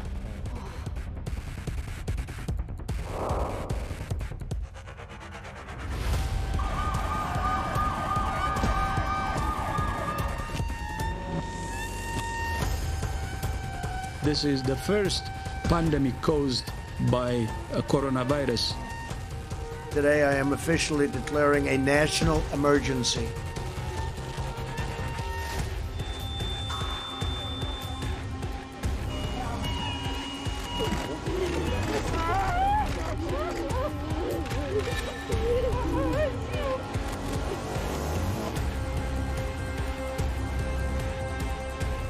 국내에서도 결국 코로나19 오미크론 변이 감염자가 처음 나왔습니다. BA2.75 국내에서 첫 확진자가 나왔습니다. 예전에 오미크론 처음 들었을 때가 엊그제 같은데 이 오미크론이 계속 변이해서 돌연변이가 또 지금 계속 돌고 있어요. 돌연변이가 언제 끝이 날지 바이러스를 연구하는 저도 예측이 불가할 정도로 그래서 긴장해야 되는 타이밍이고요. 그런데 이제 이런 상황에서 불행한 사실은 코로나19 이후에 지금도 현재 진행형이지만 앞으로 이런 일이 또 벌어지지 않을 거라고 장담할 수 있나요? 장담할 수 없다는 겁니다. 접하게 될 수 있어요. 그렇다면 코로나19 이후에는 우리가 또 어떤 바이러스와 접하게 될 수 있을까요? 한번 표를 보실까요? 90일이라는 게 뭐예요? 점수. 그러니까 발생할 가능성을 점수화시킨 건데 1등이 라사 바이러스. 라사 바이러스? 들어보셨어요? 라사 바이러스? 처음이에요. 잘 못 들어보셨죠? 우리가 사스가 1등이지 않겠어? 사스코브2 이것이 코비드-19이? 아니에요. 2등으로 밀려났어요. 라사열이 1등으로. 저 뭔데요? 어디 있는 거예요, 저것도? 이게 나이지리아 라사 마을에서부터 유래한 거예요. 그 라사 바이러스에 감염된 들쥐에서 전염되는 거고요. 두통, 발열, 설사, 복통, 청력 손상의 후유증까지 유발할 수 있다고 합니다. 그런데 라사열이 위험한 건 감염된 사람 중에 80%가 무증상이래요. 그 뭐예요? 무증상이면 뭐가 위험해요? 나는 멀쩡하니까 돌아다니면서 막 전파할 수 있다는 거죠. 그래서 위험성이 크네. 나이지리아 기준만 봐도요. 2022년 5월 달 기준으로 라사열 때문에 150명이 사망했답니다. 치사율이 거의 20% 가까이 돼요. 그래서 이 라사열을 제2의 에볼라라고도 부릅니다. 치사율이 높기 때문에. 근데 이제 문제는 이것도 아직도 백신이 없어요. 치료제도 없고. 아니 4위 뭐예요? 4위. 맞아, 그것도 보고 있어요. 4위 서울 바이러스. 뭐야? 서울? 대한민국 서울 바이러스. 충격적인데요? 그 서울 맞습니다. 그 서울에서 시작돼서 서울 바이러스라고 한 건 아니고요. 한탄 바이러스, 한탄강에서 발견한 그 바이러스인데 우리나라에 이제 그 최근에 돌아가셨는데 그 이호황 교수님이라고 한탄 바이러스를 처음으로 발견하셔서 백신까지 개발했던 아주 위대한 업적을 가지신 학자가 계세요. 이게 이제 그 서울에서 서식하는 시궁지에서 세계 최초로 발견하면서 이것도 서울 바이러스라고 쥐에서? 이름을 갖게 됐습니다. 얘도 앞으로 나올 위험성이 큰 상위 랭커입니다. What? 저런 거는 지명을 붙이는 게 그렇게 반갑진 않네요. 그렇죠. 예. 이제 과거에 옛날에 발견이 됐기 때문에 이렇게 이름을 붙이는 거고요. 예기치 않은 혐오나 낙인 효과가 있기 때문에 지금은 하지 않습니다. 그렇다면 우리가 인수공통 감염병의 위험성에서 벗어날 방법은 정말 없을까요? 궁금해요. 인수공통 감염병이 사라지는 건 모든 숙주가 없어지면 없어지겠죠. 근데 그게 현실적으로 가능할까요? 그런 의미에서 일러스트레이션을 하나 보실까요? 이런 그림을 뭐라고 그러죠? 이거 그 머그샷. 머그샷, 그렇죠. 범죄자들, 범인들을 데려다가 놓고 찍는 건데 뒤에 보시면은 좀 눈썰미가 있으신 분은 눈치챘을 거예요. 뒤에 이거 뭐예요? 세포, 코로나 바이러스. 코로나 바이러스 모양이죠. 아까 제가 뭐라고 그랬어요? 코로나 바이러스는 이미 동물들에서는 굉장히 흔한 바이러스였다. 돼지에도 있고 박쥐, 밍크, 고양이 다 코로나를 갖고 있죠.